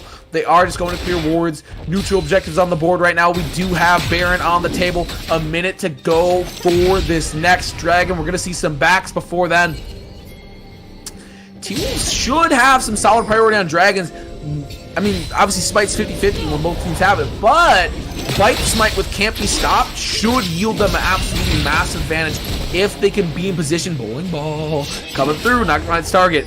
They're trying to get this tower before the dragon, and they're going to be fruitful in that. The real question is how much more can they reap right here? Doesn't look like much. Maybe one charge. Jump. The minions are going to come up. They will start fighting that. Damage coming through the top side. Can't be stopped. It's gone out. We're going to see a fight. Bullet time coming through. It gets interrupted. Oh, the Yo coming in. That's a lot of damage. Here's Scuzzrat popping off in the back line, going to get the lead. The rest of the team, though, fighting front to back. The killer guy packing a punch. Picking up Hova North. Jungle, the last one alive here, turning it around. Try to find the bowling ball. Won't happen, but Dragon is on the table. This will put the Warriors on soul point. Can't be stopped.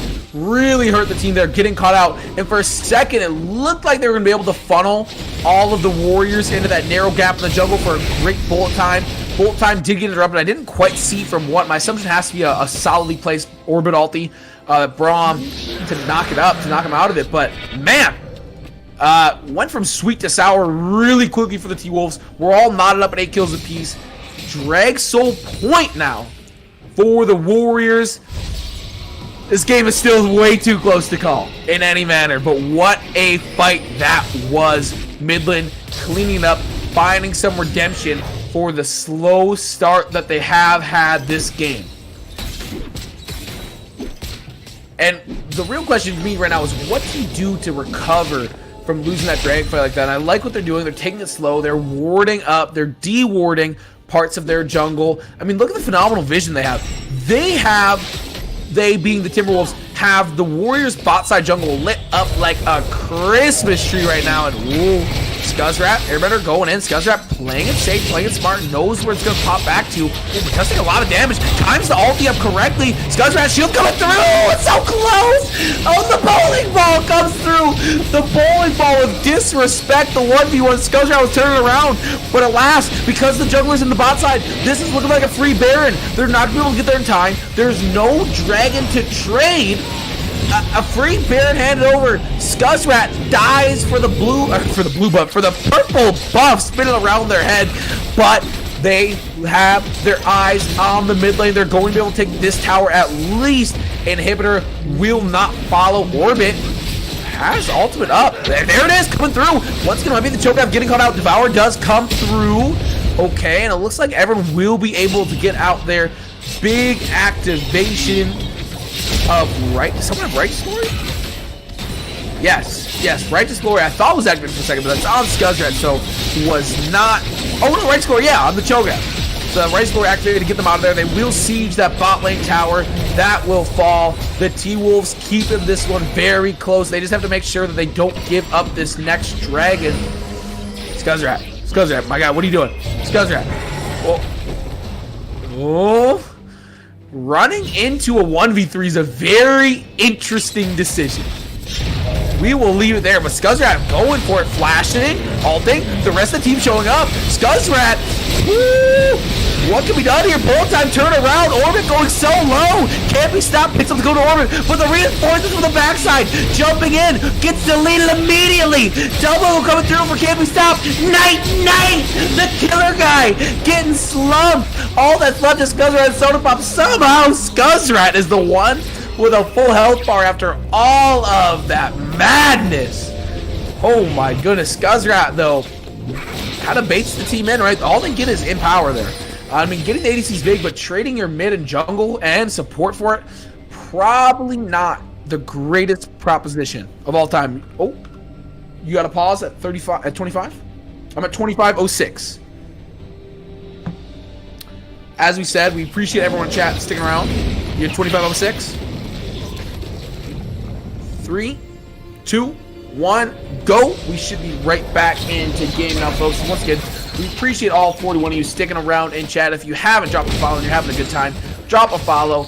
Hit that little bell. That's not just a YouTube thing, right? Yeah, there's Twitch notifications. Yeah, I know what I'm talking about. A lot of esports being played on the channel here, broadcasting 5 times a week. We do have Rocket League, League of Legends, Overwatch, Madden, and Valorant. A whole lot of fun it has been this season.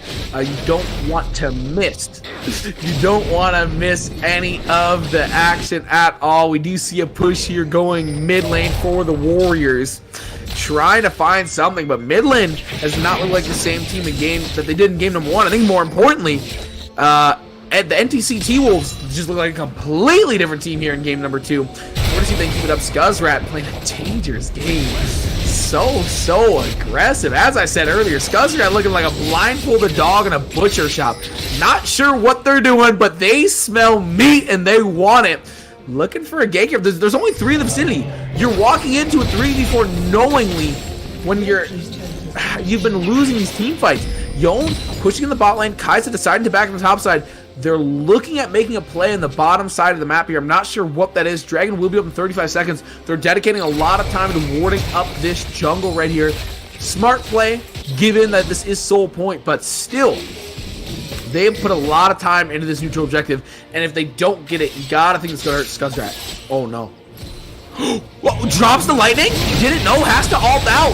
Will get put to bed there. Scuzzrat going to go down most likely. Yep, Righteous Glory not going to be enough. The Airbender back out on the backside. Tractor's not where you want to be. Running away. Bowling ball not going to find its target. 5v4 for the Dragon. It looks like they're just going to give it up. They're trying to trade mid tower, however. I don't know if they're going to be able to rush it down fast enough. Damage coming through. Kai'Sa not going to find its intended target. They're now running it mid. This is a 4v4. I don't think they're going to be able to get the mid tower. They do. Auto cam finally adjusts, so they do scoop with the mid tower. Can't be stopped. This is going to take some damage here. Going a little bit low. Ooh, another one going to fall. just shy. So Dragon is taken, keeps Midland off the soul for at least the time being, for at least the next 4.5 minutes, but they do trade another mid tower for it now. 4 towers to 6. Despite everything going the T-Wolves' way in the latter half of this game, Midland is still holding about a 1k gold lead, and that's all due to their farming. Once again, just looking at their totals, so impressive. 172 to 151 in the top lane, 233 to 197 in the mid lane, 208 to 178 in the bot lane. And I just saw the Luden's Echo built by the killer guy. I don't think that's standard operating procedure. I don't know. Luden's Echo? Is that... Can we get a fact check?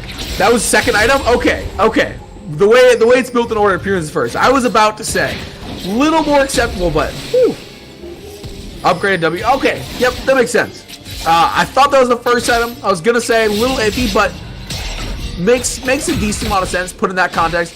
But yeah, as since we're saying, the farming for Midland has just been so massive.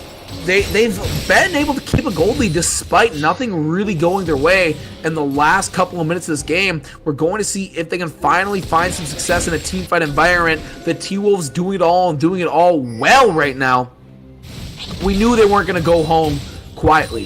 This game wasn't going to end like the first one did. They have 4 wins on the season. They're a very solid team. The only question is, can they put it together enough to get the dub here and send us to a game number 3? The Airbender are going to take a little bit of damage here. Baron will be spawning again here very soon. This game creeping in on that 30-minute mark. 2 scanners going from jungle and Hova North right now. The killer guy is spamming those. You gotta love it. You gotta love it. Oh, bowling ball coming through. Just gonna find some minions. Chasing them off in the lane. Spooky Ghost. There it is. Going and get the slows from Campy Stop there. I think interesting usage of Spooky Ghost there. I think that's probably better saved for when you're on the objective. You understand you get first priority. You're going to be able to slow them down a whole lot if they're approaching the objective and you use it. Killer guy clearing some wards out. Pop, that hit again. Sniper in the building. Get down. Killer guy hitting all of the shots right now. Yon backing, as is Lilia. Yeah, that's the correct response. You see the jungler back, you take Baron. It's just that easy. They're going to be able to do it before anyone gets in the vicinity. I mean, Tom's here, but the tongue, I don't even think the tongue can reach. Like, that's all. Oh, first, I said it, and then Hova North almost immediately did it. The tongue definitely reached, but it wasn't enough damage, so feels like a bit of a mental lapse from jungle ambush and the Airbender there. Backing when Baron is up, and you know the whole team is right there to take advantage. Scuzzrat, don't want to get caught out here. Bowling ball going to go wide right.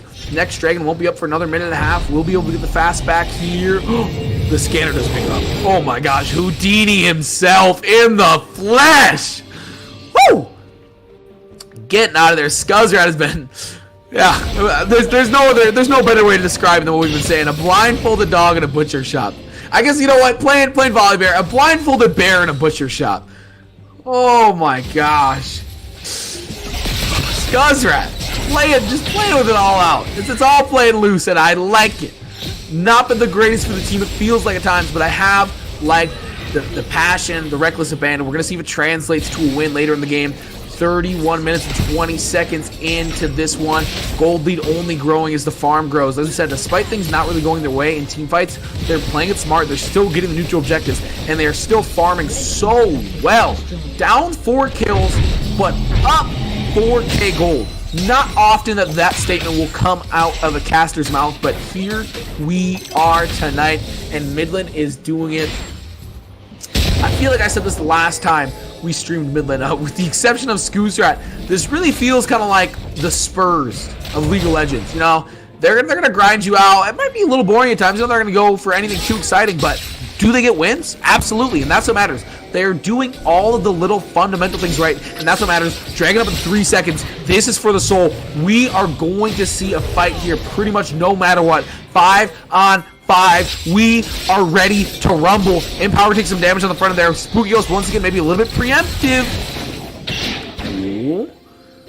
Rolling ball connects. Oh my gosh, and power is so low. Scuzzrat looking for an angle. Just gonna hop on Dragon's back hit. Airbender gonna be in a whole lot of trouble here, I think. Has to pop back. Can't stop in the back line. Gonna go down. The killer guy going to scoop up 2 kills in the back line. Oh my gosh, look at this mid lane Kaisa go. They find a kill on the front line. Triple kill. The dragon, the soul, and that might lead to the end of the game. The T-Wolves stuck in it for so long. They played so well for so long for the killer guy. Their bane in game 1 to come back and say, did you forget what I did? Oh my gosh, the butcher of wolves. The killer guy, they're pushing in. Inhibitor next on the menu. Nom nom nom. Get in my belly. They're pushing everybody at a gray screen. All 5 members. Orbit leading the charge, and it looks like Midland going to walk away 2-0 winners here in our first series of the night. It's going to be too little, too late for the T-Wolves. Woo! Another big performance coming out of the mid lane for the killer guy. 6-2-4. Sody Pop 6-1-4. Combined, the rest of the team, 2-11 and some amount of assists. That's way too high for me to count on just my fingers and toes. But 2-11 for the rest of the team. You look at the killer guy, you look at Sody Pop in a relatively low kill game. I mean, 14-13 compared to our last game feels low, especially for how long this game went. The killer guy came back. They went back to what worked in game number 1, and they got it done. Serious props to Midland. The Warriors taking home. The Northcentral Technical College Timberwolves, though, on the other end. NTC T-Wolves, as we've abbreviated it, they showed so much heart there in game number 2, and I just want to commend that. I mean, they came back after a bad beating in game 1. We talked about how mental the game is. It's tough to come back from a beating like that, but you know what? They came back after giving up a perfect game. They put in some heart, and they were in a position to win this game right till the end. So good things coming from them yet.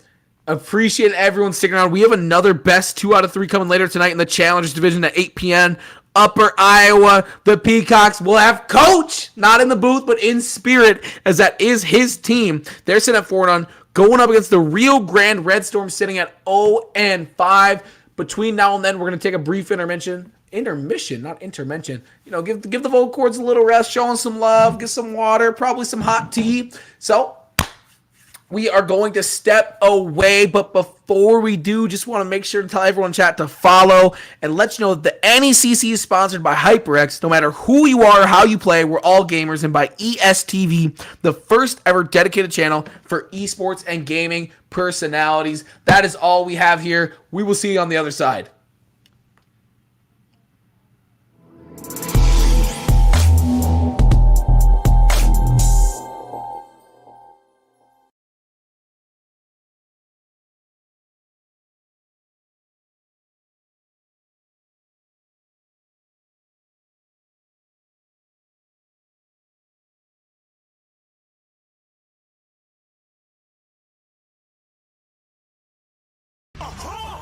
Looking at a shooting star. Got more than a couple of people going mad. I swear they're rooting hard. Tell them I'd be big in the game like she went and got them breast implants. I said I'm moving too fast, didn't even get a glance. I'm ready to eat up track like I'm seated in a restaurant.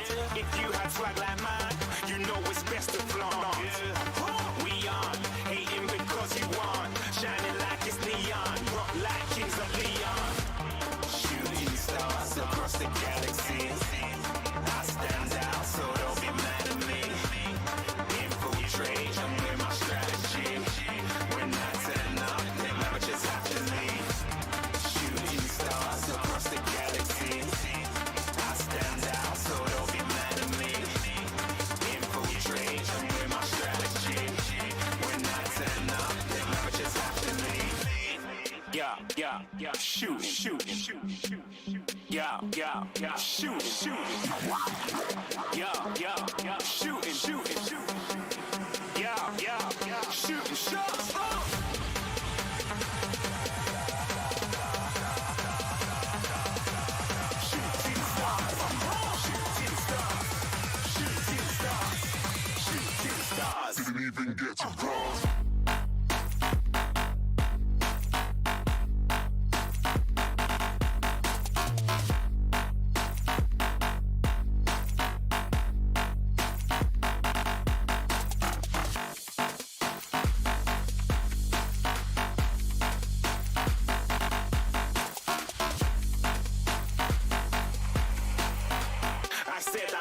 too far. Get to glass.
Make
Only by frozen memories.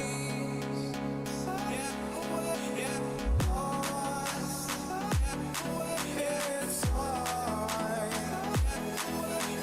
Racing all these broken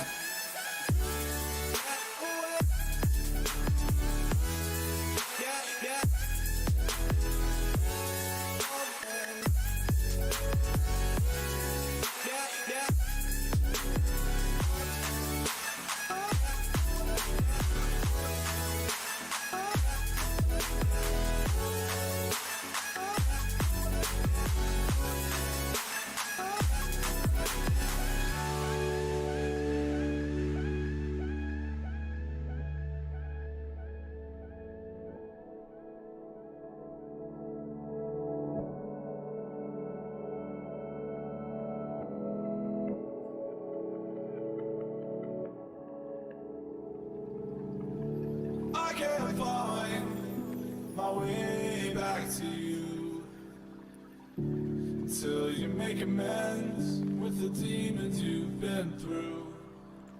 And I can't regret leaving you alone until you find your way back home.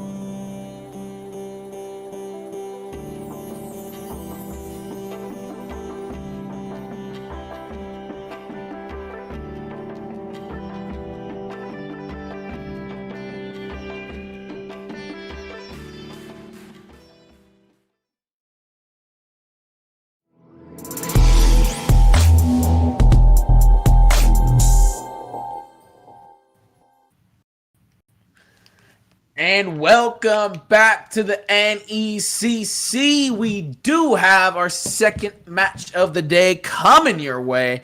And we do have, let me just pull it up. I got a note on the pronunciation. It's Rio Grande. So the Rio Grande Red Storm from Ohio going up against the Upper Iowa Peacocks. You know, we've coached the booth sometimes, so gonna see how his team does go out and play. We do have the pro draft set up, just waiting to get it going. Very excited. If you missed our first series of the day, you missed the Midland Warriors at 5-1 now, beating the NECC T-Wolves, dropping to a 4-3, a clean 2-0 sweep. Perfect game in game number one. Gave up 0 towers, 0 inhibitors, took every tower, took every inhibitor. But game two is a much different story. The T-Wolves came back with some heart. They came back with a little bit of bite. And they definitely made it an interesting game. But after 32 minutes, I think, Midland just proved to be too much. Their farming, their mechanics, it was just way too much. They did all the little things right the whole game. And they were rewarded for it at the end. Like to see that coming through. Teams that are fundamentally strong end up winning. Definitely reaffirms that, like, yeah, if you're good at this game, you win. You know, sometimes playing solo queue, it can be a little tough. It feels like sometimes you just randomly lose. So we will see if that continues as a trend today. The better farming team getting the dub. Interested to see if that does continue. We appreciate all 29 of you being in chat right now. If you're in chat having a good time, jump to follow. It's that easy. As we are into picks and bans here right now, Katarina and Ari are off the board to kick it off with the Mordekaiser soon to join. Well, we have a moment. Just talk, quick plug. The NECC is sponsored by HyperX. No matter who you are or how you play, we're all gamers. And by ESTV, the first ever dedicated channel for esports and gaming personalities, bringing it back to the game. Heckram will be taken off the board by the Red Storm. Upper Iowa going to take Ash. The Red Storm coming into this game 0-5. Upper Iowa 4-1. I think a win will be sealing their spot in the playoffs as we get closer and closer to that date. Don't quote me on it, but I believe that's factual. Renekton taking off the table, and Upper Iowa will lead us off with our first pick of the match. Of course, the last time we saw Upper Iowa, Sushi Rice had that absolutely massive pop-off. Yeah, just so, I think it was that was the 30 kill game. Just insane. Had the Penta to cap it off. We do see Ornn locked in first, Caitlyn to follow. Two different philosophies heading into it. Upper Iowa liking to secure that top lane and in the process secure their late game. Malphite matching the Ornn there. I think that's a matchup that Ornn just absolutely destroys. So interesting picking Malphite in that. Jhin is locked in, trying to match Caitlyn's range with the Morgana right there. Keep that Jhin very, very protective. Temp in chat saying, what's up? Nothing much. We've got our second best 2 out of 3 about to head our way. The Upper Iowa Peacocks taking on the Rio Grande Red Storm. Second best 2 out of 3 of the night. Midland taking a sweep earlier today over the T-Wolves. 10 seconds left on the clock for this third pick for Rio Grande. Thank you for being in chat. I see all 34 of you. As Braum will be locked in. Braum, big performance earlier today just as a champion in our first series. We'll see if that comes through once again. And we're seeing a trend. This is a bit of a wombo combo assembly. We've got Malphite, we've got Braum, we've got the pieces for a lot of CC in a hurry. First time dropping by. I'm glad that you're here as well. As I said, dropping the pieces for a wombo combo. They are just going to find the damage. They do have the Caitlyn providing a decent amount of that. If you're really going to commit, I'd love to see a control mage and then something in the jungle that can be one more go button for you. Sejuani, something of that nature. We saw the Vi earlier today, played to not great effect, but can be a useful tool. What's in my queuing right now? Absolutely nothing is in my queuing right now. I don't have the pots. I'm getting the custom ones because I just want to put my own coffee beans in there. I'm more of a French press kind of guy. You see the tea bags next to it, though. Ooh, you can't see the tea bags next to it. I've got tea bags as well next to it. I'm just a big hot drink guy. Coffee, tea, doesn't matter. I used to mess around with hot cocoa. I got too fat. We're off the cocoa. One day I want to be put back on the cocoa. But other stories for Other's Day. Long story short, nothing in the key rig. Braum locked in with the Amumu. Oh, wait, we had the Braum locked in. I don't know what I got to say with that. But there's the Amumu. We talked about I wanted one more go button. We've absolutely got it. Curse of the Sad One is massive. Dropping that ult is absolutely massive. They just have to find, I want to see a control mage's composition. Graves coming through a lot of damage. I like that considering Jhin has to sit back at such a range. Graves can really get in there and do the dirty work. Akali locked in. Sushi Rice. That's exactly what Sushi Rice wanted to see. They got to last pick the Akali. That's absolutely massive. You would put zero priority on a player, on a champion on which one of your players had a 30 kill game, including 1 penta and a quadra. There's the control mage. Rio Grande has assembled a better the better composition. However, Sushi has Akali, so I'm inclined to say that it might not matter. Obviously, that's why they play the game. We've got a lot of gameplay ahead of us in this best 2 out of 3 series, but very dangerous giving Sushi Rice that Akali. In my mind, we're going to see if that does end up panning out for them. But man, as we just passed 4,000 total viewers, almost to 600 followers. That's what I like to see. If you guys are unaware, the NECC is a collegiate esports league conference. They are putting on esports 5 days a week. Rocket League, Valorant, League of Legends, Overwatch, and Madden, all on deck for different days of the week. So you can find the schedule below in the description, or hit up the Twitter, drop a follow there. I'm not telling you what to do in your free time, what you want to do weekends, but very exciting stuff happening. Playoffs closing in here for League of Legends amongst the other titles. Very excited to be a part of this. Yeah, very sorry that you guys don't get to hear what the producer's saying. Sometimes it catches me off guard. The banter. But yeah, very excited to see how this is going to develop. I mean, obviously, collegiate esports is a growing space, and we've got a conference that's doing it in the right way. So that's what you absolutely love to see from the organizational end. The competition has been absolutely phenomenal. Go watch some of the Twitch clips while we're waiting for the spectators, waiting for the picks and bans to come through that we already know. Watch the clips. Do it. Get to know the history. Become an arbiter of the history. Just give it to people. Send the clips. Share them. Show your mom. She'll like them. Guaranteed. Guaranteed. But yeah, very exciting things happening here. Not only just in collegiate esports, but in this particular conference. As we said, we've got another best 2 out of 3 happening. Bit of a David and Goliath situation here, whereas a player has left picks and bans, so we'll get back into that as soon as we can. But Rio Grande, the Red Storm, are 0-5 coming to this game. Upper Iowa, the Peacocks, as we said, 4-1 as 2 Upper Iowa players have left the lobby for unknown reasons. And actually, my chat is broken in League, so I can't see what's being talked about. Okay. So producer in my ear is telling me that it was a client issue. They couldn't see champion, so we'll get that resolved as soon as we can. We're always fighting through the bevy of technical issues. We'll get there. We'll get there. We appreciate everyone in chat staying patient with us, all 31 viewers. I hope everyone's having a great night. You know what? Question for chat. If you're live out there, what you have for dinner? I'm curious. Make me hungry. If someone can make me hungry, big props. Big props. I'm running on 2 slices of bacon right now. Shrimp tacos, bacon mac and cheese, and a Caesar salad is what my producer just responded.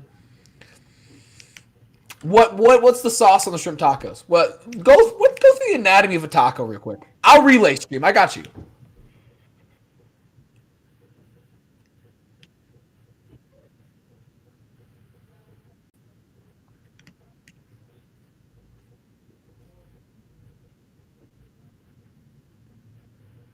All right, a bang bang fish taco, lettuce, tomatoes, sweet and spicy sauce. Sounds phenomenal.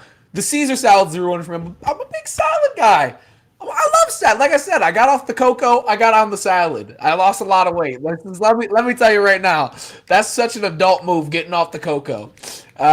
Chat, we got a bacon burger, potato salad, and pasta salad. That's a nice, diverse group, right? You got your bacon burger, very, very American. Potato salad, you're dipping in the Germanic region there, and then pasta. Italy, like you got it covered geographically. I respect that. That's the meal of a traveler, a well-traveled man or woman. As we just passed 600 followers on stream, so let's get it. Let's go. I wish I would have had something bigger planned for that, like a little confetti popper or something, as we have lost another player of Upper Iowa. We're trending in the wrong direction here. We are down to oh, they're back. They're back. We've got a 3v5 developing. Nacho problem.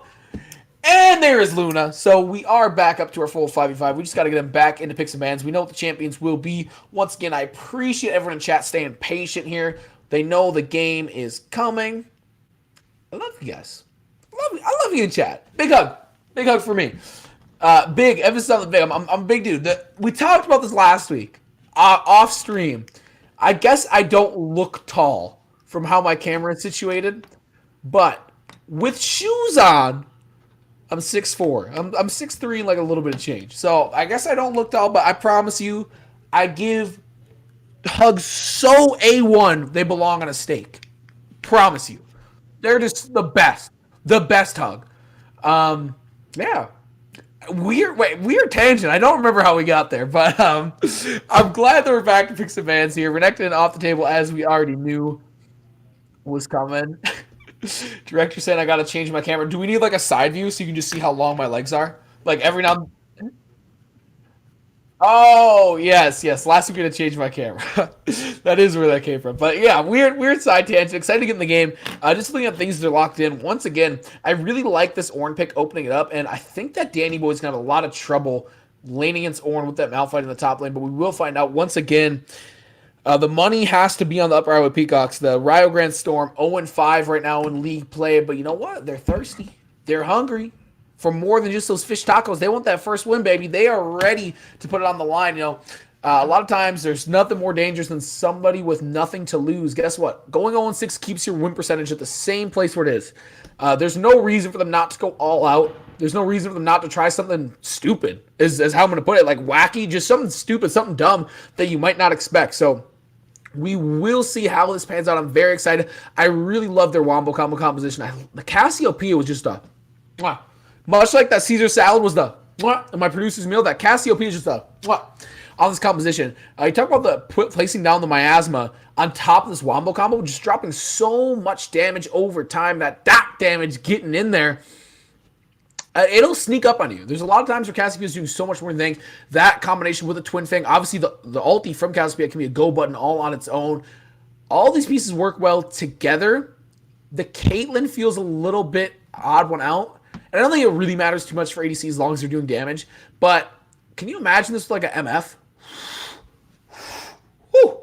That's heat. That's heat right there. I'm sweating thinking about MF in this composition. Bullet time over the top of all this would be absolutely insane. Something like that. But at the end of the day, Caitlyn's a solid pick. And I think I'm catering more towards having an ADC that's going to be relevant late game. So what can I pick for laning stage that's good? Caitlyn, Braum, solid duo. They're going to be able to get it done. Especially going up against Jhin, Morgana. Two champions that aren't trying to like hard engage. Obviously, you can go off the dark bonding. Jhin can engage as well, but they're not up in your face about it. They're not getting on top of you, which is something that Caitlyn does not want to deal with at all. Has a little bit of mobility with the net toss, but that is about it. Has a pretty low base move speed if memory does serve. So yeah, those are the initial thoughts. We're gonna break it down here, position by position, while we are in the 3-minute spectator delay. Excuse me. As I said, Malphite going up against Ornn, Danny Boy, and the Great Vern in the top lane. I'm giving the edge to the Great Vern, piloting that Ornn here. Ornn is just so good in most stages of the game, and especially, I mean, you could argue Ornn, like, not the greatest early game, early to mid game, but Malphite is doing nothing. Right, you're waiting to level 6, and then boom, unstoppable force. That's your whole game plan. The cheese wheels aren't doing a whole ton unless you get some gank help. So I don't see the Great Vern struggling at all with Daniel in the top lane. We'll see how it pans out. Hootie going against Phobos in the jungle, playing Graves and Amumu respectively.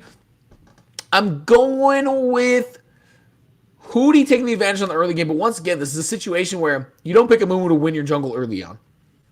You pick Amumu because Curse of the Sad Mummy is an absolute backbreaker in the late game. It's insane. It's just nuts. So that's what I'm looking for in this one, is that I think Phobos will be able to take over come late game. Maybe not take over themselves, but enable the team to take over. It's going to be a real assist mentality mindset with the wombo combo as it always is. Akali going up against Jedi Knight. Sushi Rice on Akali. What more do I have to say? Find that clip. Someone drop that clip. I think it's entitled Sushi Rice the Eraser. Because if you're coming into this game without that context, I pity your soul, A, because you didn't watch that game. But B, you just don't understand the amount of annihilation Sushi Rice unleashed on the map. Maybe that was a one-week thing. But I feel like a second strong performance is coming from Sushi Rice. We're going to see. I do really enjoy the Cassiopeia selection over. It works very well with the composition as a whole. We talked about the damage. We talked about it being an additional go button potentially. So all great things there. Caitlyn going up against Jhin with Braum Morgana to boot. This is far too tough to tell, and I often end like that with the bot lane because there's more factors. Solo lane, it's like, well, this player just doesn't, or this champion doesn't lane well in this champion. It's so much more nuanced than that in the bot lane. Two ADCs that are really trying to keep their distance. Two ADCs that can generate CC for themselves. Traps coming out from Caitlyn. Jin's a little more difficult. You have to trigger Campfire first and then use, I believe that's the E. Yeah, it's the E ability. To get the CC down.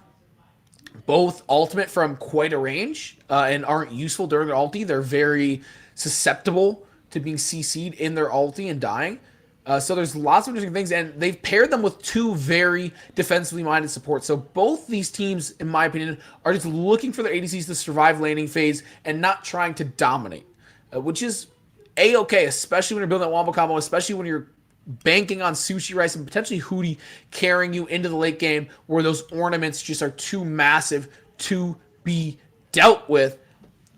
We finished the spectator delay. I'm very excited to get into this game. Chat, let me know who you have winning this series. But kick it off. Who do you have winning game number 1? As we said, David and Goliath situation here.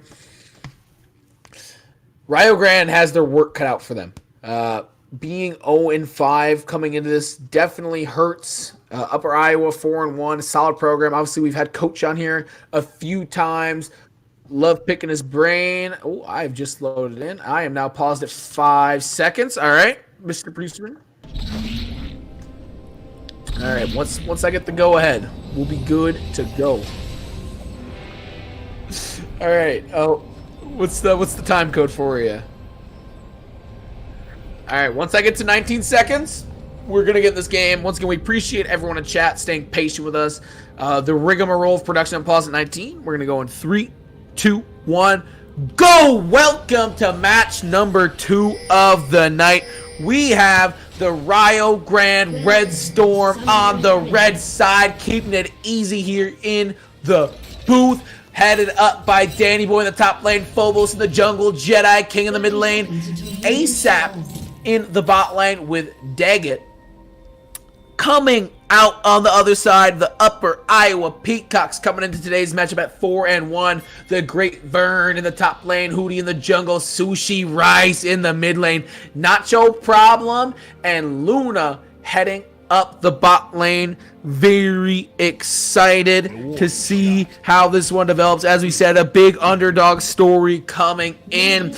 Both teams just gonna roughly 5 point to start this one off. Chat, can you feel it? Can you feel it? It's cooking. It's brewing.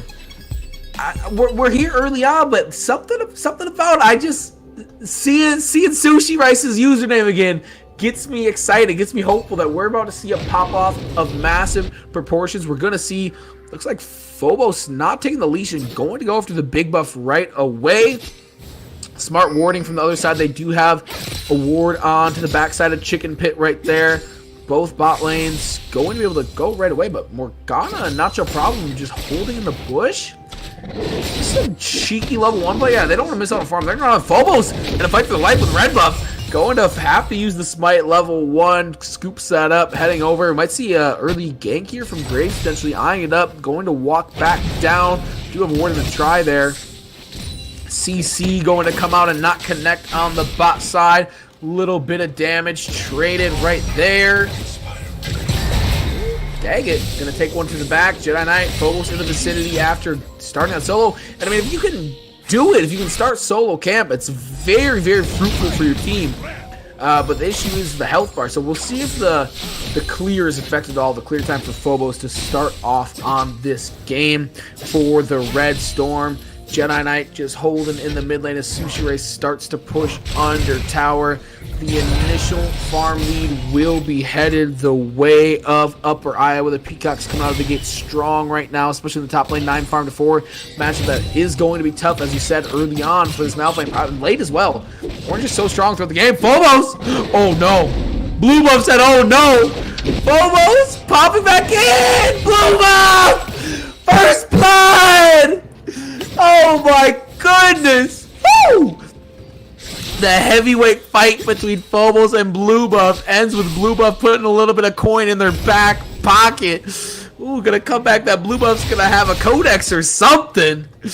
Oh my gosh, the execute live on stream. You saw it here, folks. I noted Phobos took that first red buff solo, no leash, and it affected the clear time. We were talking about it. Hootie gonna be able to get a big advantage off this.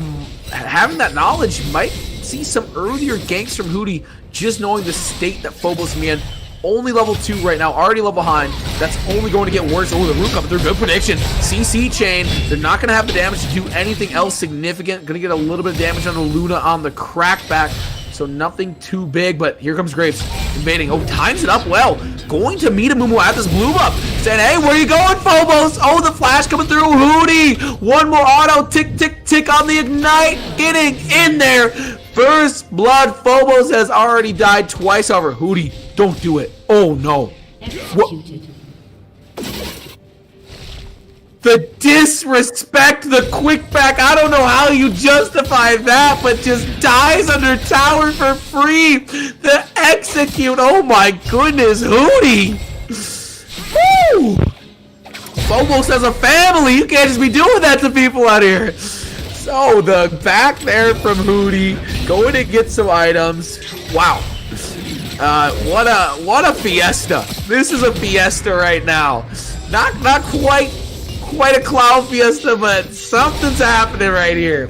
Phobos level 3 looking to set up a gank here on the bot side, dropping a red ward. That arcane comment from downtown. They connected with Daggett right there. All 25 viewers in chat, we thank you for being here, enjoying this game between Upper Iowa and Rio Grande. The Red Storm going up against the Peacocks.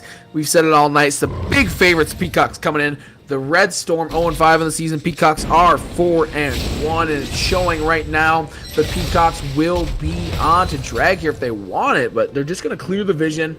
Not going to take the priority that they've been presented. Slow start coming out for the Red Storm, especially in the jungle. We saw the execute for Phobos. Beautifully timed play by Hootie, getting into the jungle, knowing exactly where Phobos is going to be, taking Phobos' lunch money and their life to boot. Drake's up, and we're going to see Hootie look top lane for a game here. That Malphite is pushed up a decent amount, getting baited in by a passive play from the Ornn. Danny Boy does have Flash available over, so we will see how this goes. And it looks like Flash was just expended, still on it, 2v2 in the bot lane. Danny Boy taking some damage to the back, not going to find much ultimately. Is level 6. Did use the Flash instead of the ulti. Probably would have been wiser just to use the ultimate as a long-range flash to get out of that sticky situation, but it is what it is. What's done is done. Cooldown on the ulti, ultimately shorter than the cooldown on the flash. Phobos. Okay, they think they're setting up a gank here, but really it's a bait. Really it's a bait. Phobos is level 4, Hootie's level 5, Sushi Rice is level 6. Sushi Rice is sticking around to try to bait this out. Yeah, Phobos rotating over, but this is not going to end well for Phobos. No flash available. Has to run out. Hootie is there to potentially clean it up. Still just channeling that recall. Cassiopeia not going to rotate up to help out at all. Nothing that can be done. Sushi Rice picks up their first kill of the game, and it starts to feel like that the snowball has started. It's the Great Vern pushing in the top side. Great gameplay. Coming back to me now from that game as well, from the Great Vern. The Sushi Rice pop off. Some fantastic play coming out of the top lane. Love to see it. Love to see it again in this game. Going to get that brittle stack on to Danny Boy. Get the auto in as well. Q coming through. Not going to follow it up with the E under tower. Jedi Knight trying to just clear, but Sushi Rice persistently pushing the wave under tower. Up just about 10 CS right now, and I can only see that lead growing considering Sushi Rice is also up a kill. However, Jedi Knight does come to back, or Jedi King. Let's say Jedi Knight, but it's Jedi King for sure. Jedi King coming back to lane with a Tear of the Goddess there. That is important to note. We'll be able to stay in lane for much longer. Hootie clearing very smartly, drawing both camps to their relative position right there. Ooh. Luna, not your problem. Probos coming from the backside. Probos playing very aggressively for being only level 4 right now. But goes in with the scanner. They'll be able to clear the pink ward, set up a future gank opportunity. Cassiopeia rotating down. They have their eyes on the dragon.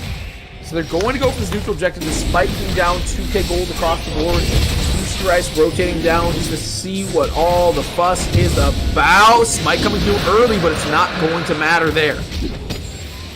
Very early smite. Sushi Rice. Ooh, Jedi King. CC gonna come through. I don't think it hits from the Jhin. Auto cam pulls back to the top lane right here with the Great Vern starting to siege this first tower, working on that first plate. Not much that Danny Boy can do, as we said. Malphite just is not equipped to really deal with this matchup. Maybe when you hit level 6, you can really get in there and put in some work. But until then, I mean, you are level 6. Need some items. Also, right now does not even have the mana to cast it off, much less anything else. Cheese wheel the rest of the whole combo. Sushi Rice continues to push in. Gonna barely miss Jedi King there with the damage, but Jedi King's going to be forced to farm under tower. A tough proposition for any mid laner, especially mid laner that's also trailing 10 CS and a kill. Phobos? Oh no. Oh no. Oh, not like this. Sushi Rice, the flash expended. Probably not going to matter. Connects, hopping over. Woo! Oh, the flash come! Here, Sushi Rice picks it up. Jedi King probably not going to be able to keep up there. Hootie caught between a rock and a hard place. Or, dang it, are you trapped in here with me? Oh, Hootie going to take a decent amount of damage on the crackback. Luna positioning. They're not going to find that last hit on the Hootie to trigger the CC from the Braum. And nothing will come of it. But Sushi Rice now sitting at 2-0-0. Just can kind of walk him and deal damage at will to Jedi King here. Yeah, there's the miasma in response, but still winning that trade. Sushi Rice can get a little bit more bold. Does still have the Ignite available, something that Jedi Knight did not take the lane. Having the teleport, already expending the teleport. Sushi Rice popping in. The gank set up. Hootie.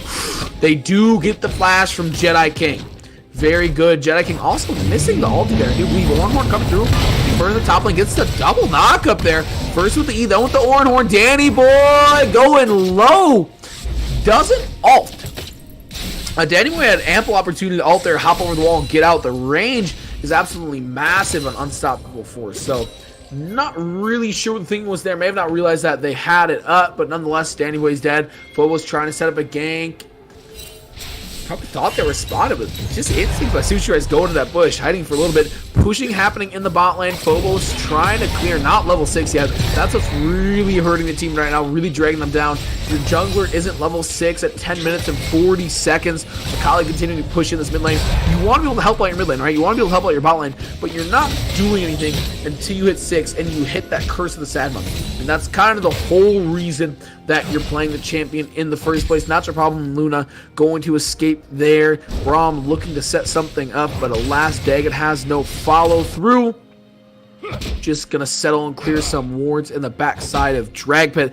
So yeah, until Phobos gets online, there's really not much they can do to help out these lanes unless it's a mid roam, which we just haven't seen. And with no teleport available for Jedi King, I don't think that we'll see a mid roam for quite some time.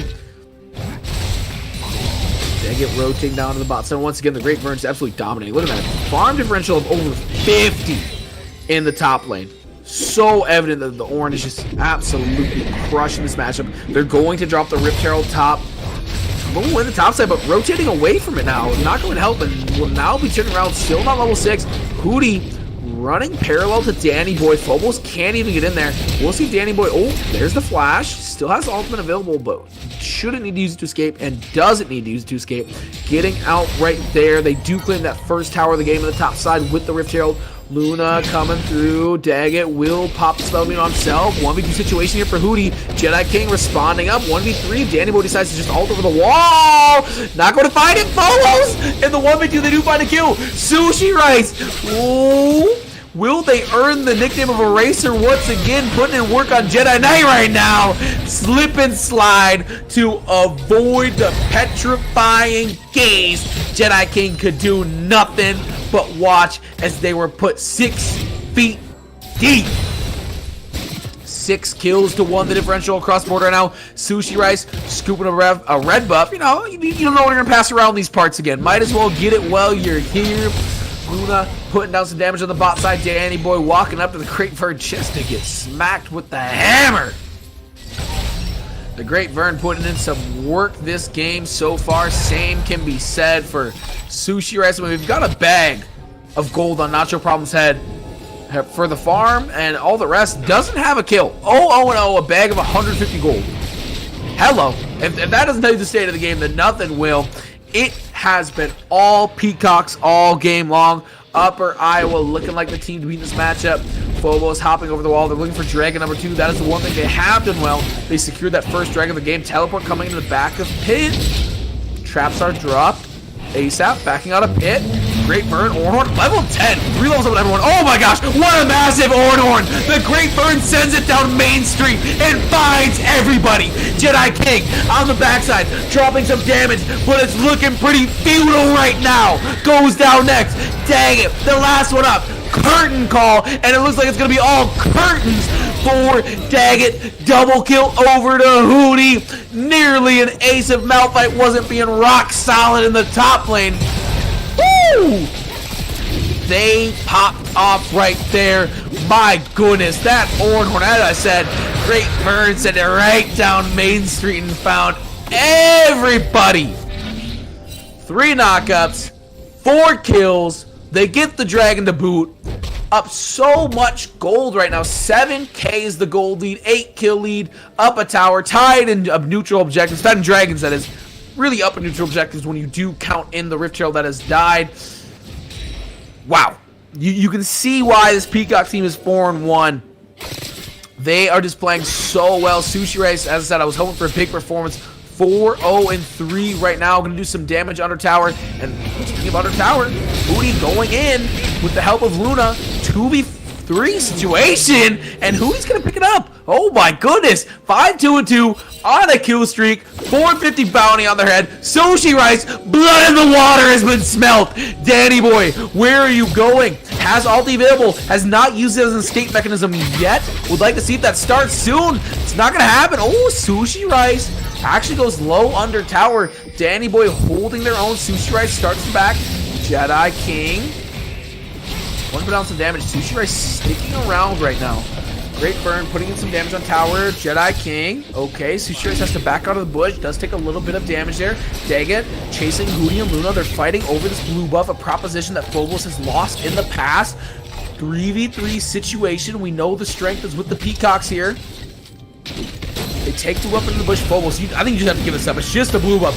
Root coming through. CC chin to the ADC. Brong popping in. They do secure the blue buff, so good plays there from the Red Storm. They stay patient. They secure the blue buff despite the CC coming into the Caitlyn. There's no follow through coming in from Upper Iowa. And they let the opportunity to get the blue buff slip away. Small things like that are what the Red Storm have to continue to do if they want to crawl their way back into this game. Right now, not looking good, but if you keep making smart plays like that, accruing value across the map, you can get it done. But the real issue is going to start becoming the Great Vern. 121 to 49 farm. I mean, the farm across the map, 101 to 53. 108, 96, close, respectable, and actually Caitlyn having the lead in the bot lane, but 121 to 49 to see a fight here. Phobos getting gone on. Here is the Great Burn. The farm got, ooh, good CC. Not able to reactivate the Ornhorn there with the R. Hit it again. Will end up saving Danny Boy's life, but Phobos will go down for the time being. Not no problem. Turning around, does get the Black Shield. CC chain started. Daggett goes to about 3/4 health here. Sushi Rice trying to approach the wave. Jedi King playing well with the zoning. Sushi Rice going in. Does take a little bit of damage. Another missed ulti from Jedi Knight, the Petrifying Gaze. Yeah, the facing ability. Sushi Rice is just able to be so quick with that micros. Turn away from it very, very quickly. Has yielded no kills for Jedi Knight onto Sushi Rice. Does have 1 kill overall. I mean, also just tough. I mean, Sushi Rice is getting big. Has Hextech Blade. We saw it used there. Has 10 stacks on the Dark Seal. And those stacks are only going to go up. Danny Boy and Phobos trying to fight it out here. The Great Vern should have no fear of those two. But little they know, Jedi Knight, or Jedi King, excuse me, is lurking in the bushes. We'll back out now. Phobos playing with fire. Walking right back into the fray. The Ornn going to show some mercy. They continue to push down mid lane. They do scoop up that neutral objective in the Riptail. Good play by Hootie to grab that one. And this is what is going to slowly come across the map, is that they can't even approach. Like in bot lane, you can't even approach the wave just from how strong they're becoming. Something that's been very notable is Upper Iowa's patience in this game.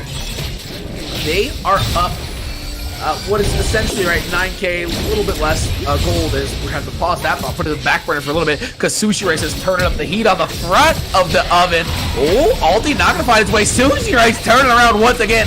Daggett going to find there, and next, Hootie in the building. Danny Boy, you gotta use the ulti to run away. Does it for the first time there. Ornhorn coming through, going to find the knockup. Sushi Rice from downtown flashes. Oh, gonna die. The shutdown. Handed over to Danny Boy. The perfect KDA is ruined, but the towers are being sieged. Inhibitors are being cracked. We see the bot lane back. They have to respond to this. ASAP. Phobos in the area. What can they really do though? Charge will go off. The Great Burn is going to back it off. Once again, what I was saying before that happened, commending the patience from Upper Iowa. It'd be so easy to say, we're up so much gold, we're up so many kills, let's just go in and go for it, try to end the game. They are grinding out the value. They are getting the for sure win. The only way you lose the game from this point is if you make a mistake. And not just one. We're talking about a series of mistakes. Great Vern may be caught out here. There's 3 of them, and Rio Grande just doesn't go for the 3v1 situation. They know everyone just backed. They know there's probably not much help. it feels like they could have got something done there, but maybe not, just how big the Great Vern is right now. 3-0-4, 143 CS, has the Abyssal Mask, now has the Sunfire Cape to boot with the Mercury Treads. Hootie setting up for this very next dragon. The Peacocks looking like they're looking to fly home with a game here in game number 1. So strong across the board. So strong. I said, I believe this game, if it doesn't clinch them for playoffs, it puts them in a scenario where it's hard for them to miss playoffs. Already sitting at just 1 loss on the year. As for Rio Grande, they need to figure something out, and they knew that coming into this game, sitting at 0-5. So we'll see if they can in the latter half of this game or in game number 2, potentially game number 3. You never know how it goes. But right now, it's looking all Upper Iowa as they go in on this Baron Nashor. Sushi Rice popping out the back of pit. Ooh, inviting the 1v2. Just walking towards it. They back off, but Sushi Rice knowing how powerful they are right now and just walking towards this 1v2. Ooh, does get hit. This could be something. They decided to pursue it. Baron has been achieved, and not your problem. You okay? You alright? That curtain call. Nobody in the vicinity, no one even in the same zip code on that one. Sushi Rice gonna start pushing up this mid lane with the rest of the team. They're committed, and they have a Rift Herald to drop as well, if I'm not mistaken. Oh, no, it has already been dropped.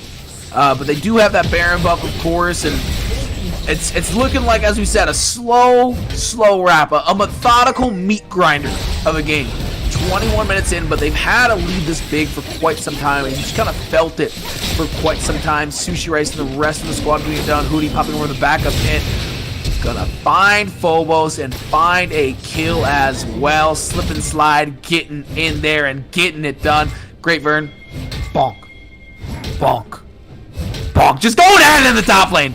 At the inhibitor, slow but steady wins the race. As, ulti coming through, there's the Force, Jedi King trying to find some damage. The only damage that's going to be found is on a Danny Boy. Daggett getting beast up right now by the Great Vern. Ornhorn coming through the flash over the wall. Woo! ASAP, be careful with moves that spicy. The Great Vern going to take down that inhibitor. The powered up minions are going in. Sushi Rice looking for some more blood. Not going to find it. They just get onto this tower. This game is looking like it's going to be wrapped up pretty expediently. 22 minutes. First Nexus tower has been felled. Jedi King off to the side. Hootie scooping up this inhibitor. Gonna be spawning some super minions here in a hurry, but I don't think they're even going to reach the base by the time this game is over. Red tower going down. Phobos popping in. Curse of the Sad Mummy. The rest of the team not there to follow up on it. They're trying to find an opening. There's just not one to be found, but it looks like Upper Iowa will give them some reprieve, at least for a moment, as they're going to reset. Woo! Big performance so far. I mean, still just looking at the top farm. 154 to 70, more than doubling farm at 2252.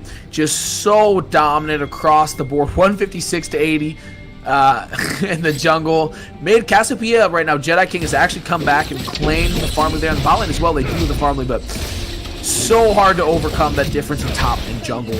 Especially the jungle, because the impact can be felt across the entire map. But a perfect game being worked on by 2 different members right now of Upper Iowa. The Peacock's looking perfect here. Ooh, flash come through. Sushi Rice not going to be able to pursue that any further.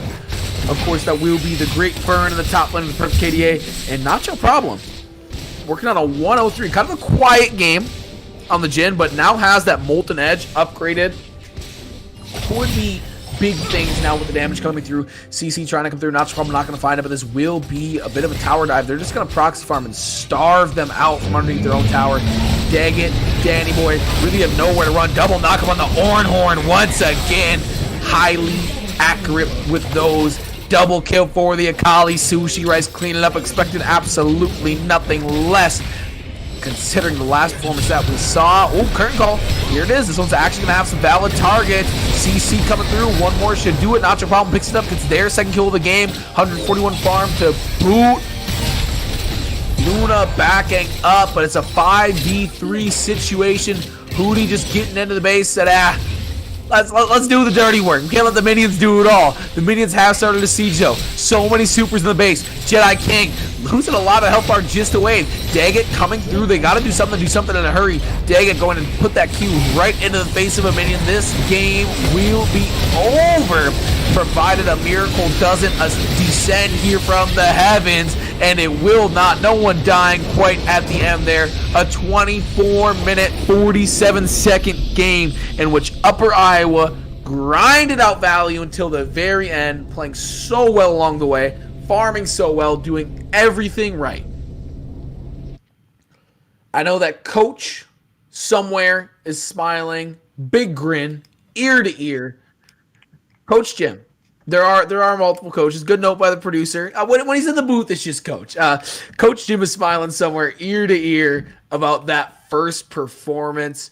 They played so well. The farm differential absolutely massive. They put in their work in solo queue. They put in their work as a team, and you can really tell it really does pay off there. We will be headed into game number 2 in this best 2 out of 3 here very shortly, but talking more about that game number 1. Sushi Rice, we talked about, was the catalyst the last time that we saw this team play, but it really felt like we saw Hootie fill that role more than anyone else in the jungle. Just so cerebral, so smart, all right? Saw the execution, said, you know what? I bet I'm going to run right back to blue buff. Yeah, bet. I'll meet you there. Got the kill.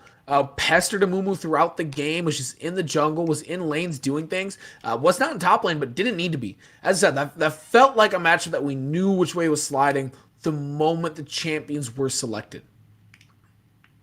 So there's some things that don't need to be helped, right? If it's not broke, you don't have to fix it. So we're waiting on teams to choose which side that they want. If you are Rio Grande, the Red Storm, I don't think switching everything hurts. Just change it all. And that's it's not to be rude in any respect, but that game didn't go exceedingly quick. I mean, 24 minutes. We've seen some faster games than NECC. I don't know if we've seen much more of a demoralizing game. It felt like you knew who was going to win the game at the 6-minute mark.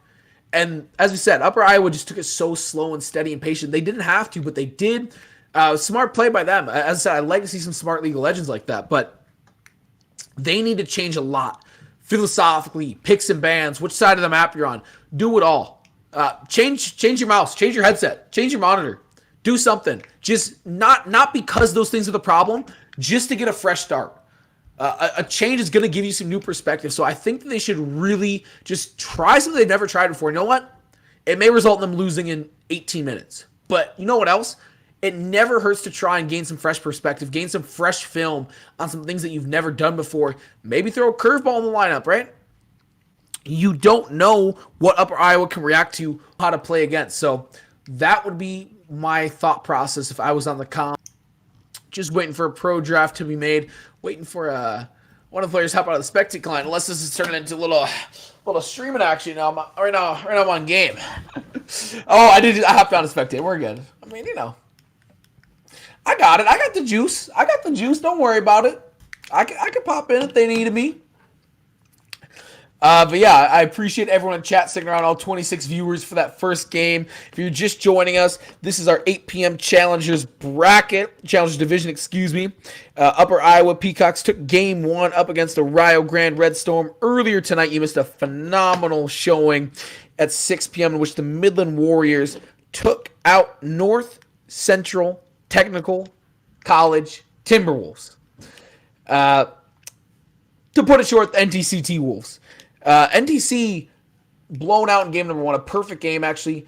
All their towers taken, all their objectives taken. 0 objectives lost coming from Midland. But the T-Wolves really showed up and showed out in game number 2. They got it done, just not enough to get the win. But they have a lot of good film, and they showed a lot of resiliency. We talk about how mental League of Legends is compared to other games, right? We talk about how important the mental game is. There's so much that goes into it. The games last so long. They showed so much mental fortitude and really a performance to be proud of if you are the T-Wolves coming through. And I think something that they will look back on to definitely build on moving forward. They're still in the playoff hunt. That was only their third loss, so sitting at 4-3, hovering just above 500 keeps you in it for the time being. Midland improving to 5-1. They have probably punched their ticket as Upper Iowa looks to do the same tonight, improve to 5-1, punching their ticket once again. Just waiting for all the players to ready up before we get into game here, but woo! I'm excited. Playoffs incoming soon. Actually, let me pull up the tentative playoff schedule. Get the dates for that.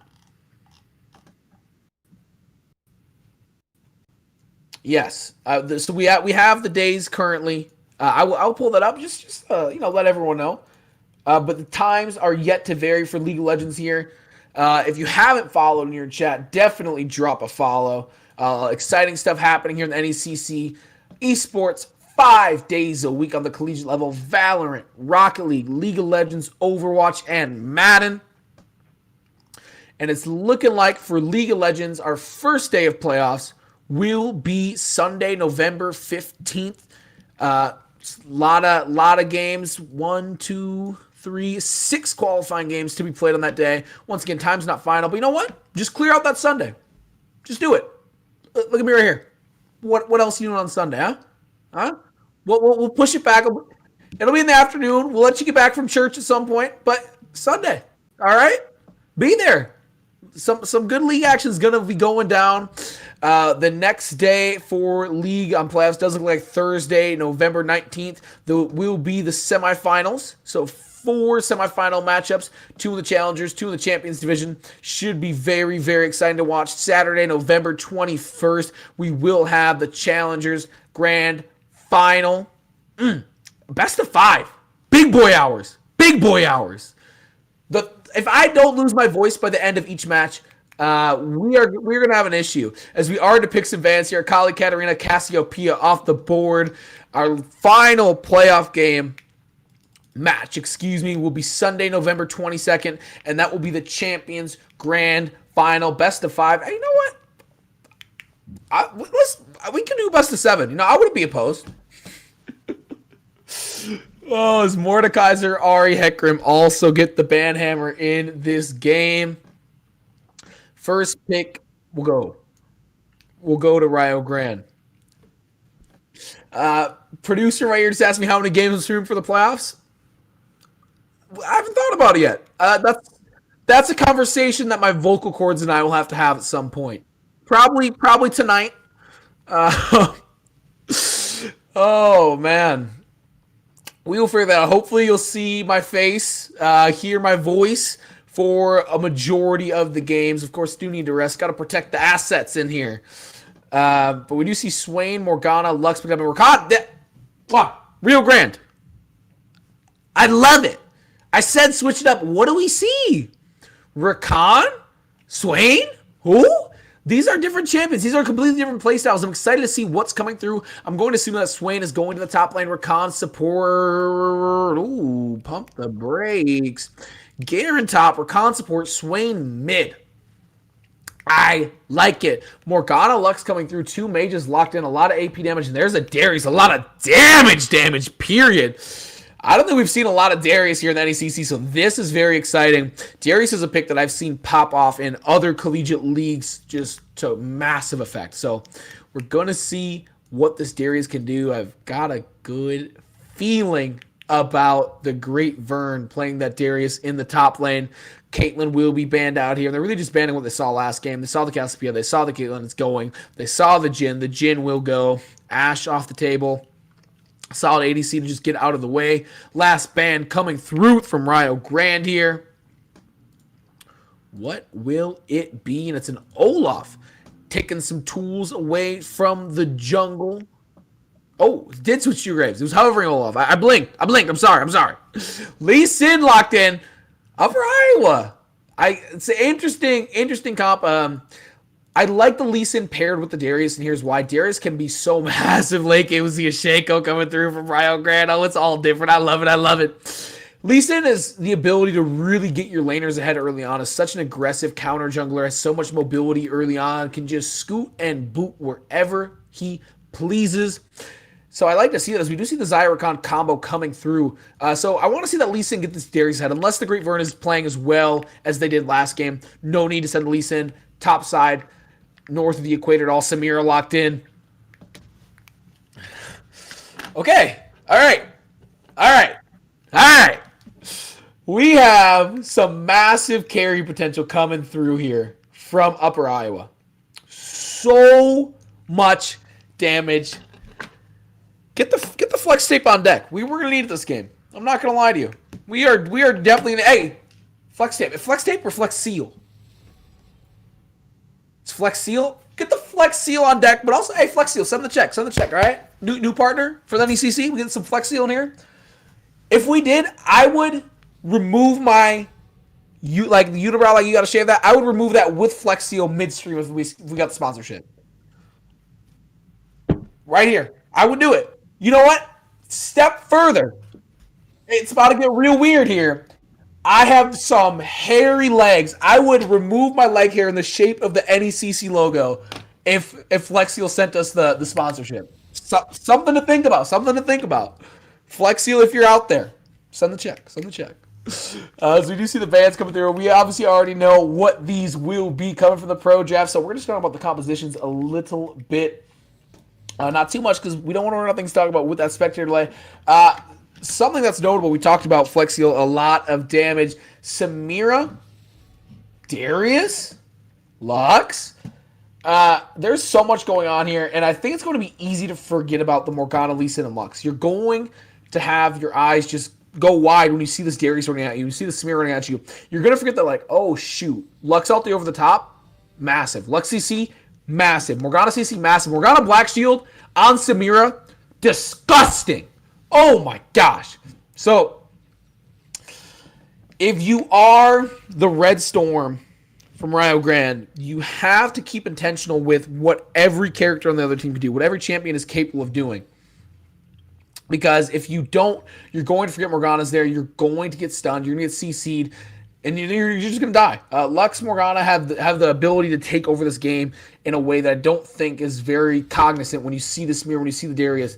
There's just so much CC. They can set each other up. They have a lot of damage when that Lux gets going. Morgana can put out a decent amount of damage from the support position. Whoa, Samira's mid? Sushi Rice on Samira. It's a Lux bot lane with Morgana. Mage bot lane. Okay, I said I wanted something different from Rio Grande, but you know what? You know what, Peacocks? Go ahead. Go ahead. Change it up on me too. I like it. Samira mid lane, played by Sushi Rice. A is a nightmare. Nightmare waiting to happen. B, Lux Morgana bot lane sounds like some of the most annoying things I could ever hope to face. Like paper cuts, not even close to as annoying as this. Like, there's so many things I would rather have than to play against this comp for one game. That Lux Morgana dark binding into the Lux CC is going to be absolutely devastating, absolutely punishing. If your positioning isn't completely on point, you're just going to be dead. The Zyrakan, Dagon, and ASAP are going to have a tough time, I think, with this lane if they can't position well. Just one thought I had the comp figured out. They switched up on you. Smear going mid. Lux Morgana bot lane. Darius Lee Sin, we like it. On the other side, the Garen Shaco coming out. Shaco Swain. I love it. I said I wanted to see something new from Rio Grande after they got pretty dismantled in game number 1. They responded by doing just that. They secured the Zyrakan combo in the bot lane. Like to see if that will end up yielding for them or not. It's always a question. I mean, both champions are very phenomenal on their own. I mean, I do it a lot, but for real. Champion design of Zyrakan, whoever did that all right, big snaps, big claps, big applause. So good on their own and so amazingly fun to play together as we are into spectator delay here in just 1 second, which means we're going to go through our matchups position by position. In the top lane, Darius, Garen, the Great Vern, Danny Boy. I mean, Darius Garen's like the classic lore-wise top lane matchup, and I'm going to give it to the Great Vern playing Darius. Great Vern more than doubled Danny Boy's farm at every point of the game last game, essentially. I say essentially because I'm sure there's a spot like, obviously like 1 minute. It's tough to do. But the Great Vern was up all game by just a massive margin. Putting the Great Vern on the Darius, some serious carry potential. Excited to see what can happen. Advantage top lane here. Hootie playing Lee Sin, going up against Phobos' Shaco. Phobos is playing with that reckless abandon that we saw earlier today from Scoozrat. Scoozrat was going in, just going hard.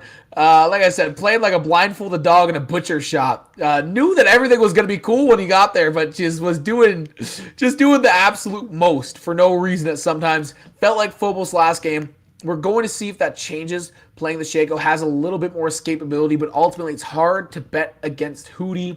Playing the Lee Sin, someone that's aggressive early on. Played the Graves last game, someone that can also be aggressive early on. Played the Graves to perfection. Really just played it beautifully. The timing I was most impressed with. Phobos got executed from blue buff, and Hootie said, you know what? I bet they're running right back to blue buff. Let me time this right. Let me roll up. Got the kill. Secured the buff. Executed for a little bit of BM. Fast back. We'll say fast back. But yeah, Hootie got it done on Graves. Expecting nothing less out of Lee Sin. Samira going up against Swain. Sushi Rice on Jedi King. I'll be 100% honest. I think Jedi King was one of the lone bright spots here for the Red Storm. And I think Jedi King might actually stick with Sushi Rice a little bit here, but Samira is just a whole nother beast. So I'm inclined to say Jedi King can stick with it as more of a break even, but the fact that Sushi Rice is playing Samira, locked it in with the confidence, didn't have the option to play Kali, so on the second champ. Pretty break even, but slight edge to Sushi Rice here. Bot lane looking as a whole, I'm going to go advantage ASAP Daggett on the condition they can position. Ooh, whoa, bars. Condition they can position. Okay, all right. Not your problem, and Luna playing Lux Morgana is, like I said, a very annoying lane that can be so prosperous if you can find that CC chain, because there's nothing that can be done at that point. I'm expecting QSS to be built by the Xayah very quickly, very early on. Maybe see Merc treads from both Xayah and Rakan here early on. Just some of the thoughts, spitballing a little bit. But the Morgana Lux bot lane, double mage, so annoying to deal with. We're going to see how they handle it. If you're just joining us, this is game number 2 of match number 2 of our 8 p.m. Challenger Series. Upper Iowa, the Peacocks, 4-1 walking into tonight's match. Took the dub in game number 1 in convincing fashion. The Rio Grande Red Storm, currently sitting at 0-5, could do nothing but watch as they lost everything to the Peacocks. We're going to see if the story's different here in game number 2. I implored the Peacocks, obviously they're probably not listening to the stream, but just like theoretically I implored them to change it up. Complete philosophy change. They've absolutely done that. I appreciate that so much, that they saw it wasn't working and they sent it back with something new. They didn't just run it back. So we're going to see their mental game. As I have just loaded in, I'm going to pause at 5 seconds so my producer and I can sync it up. I believe he's already there, so we're going to go with a 3, 2, 1, go! Welcome to game number 2 of our final match of the night. The Upper Iowa Peacocks coming out on the red side, led in the top lane by the Great Vern, Hootie in the jungle. Sushi Rice holding down the mid lane, Nacho Problem, and Luna rounding out the team on the bot side. On the other end, we have the Rio Grande Red Storm looking for their first match win all year long. They've got Danny Boy in the top lane, Phobos in the jungle, Jedi King in the mid lane, and ASAP and Daggett rounding out the team in the bot lane. Held it for just a moment to see if the Dark Binding was coming through, but alas, they don't find anything there. Going wide right. See an early Maw XD in chat. I mean... It's not the worst thing I've ever heard. Out of all the like lukewarm, mediocre ideas I've ever heard, that's on the upper end. I'm not gonna lie. But we will see what happens. Minions have spawned. 1 minute into this game, no early action as to be expected. It's gonna take a Herculean effort from the Rio Grande Red Storm if they want to come back and win. We've seen this Upper Iowa team perform before. We saw them perform today. They are absolutely methodical in how they perform today. much less of the star player dependency that they had a couple weeks ago. We saw Sushi Rice absolutely pop off. Really showing off all facets of their team earlier today.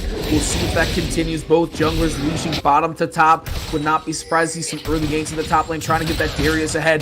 The Great Vern, I think, is primed for a big pop off. Great Vern and Sushi Rice just bring so much damage to the table. It's going to be tough, but we will see. Danny Boy has to find a way to slow down the Great Vern's farming. Jedi King hung with Sushi Rice for a decent portion of the last game. Has to find a way to replicate that, especially keeping up with the farm.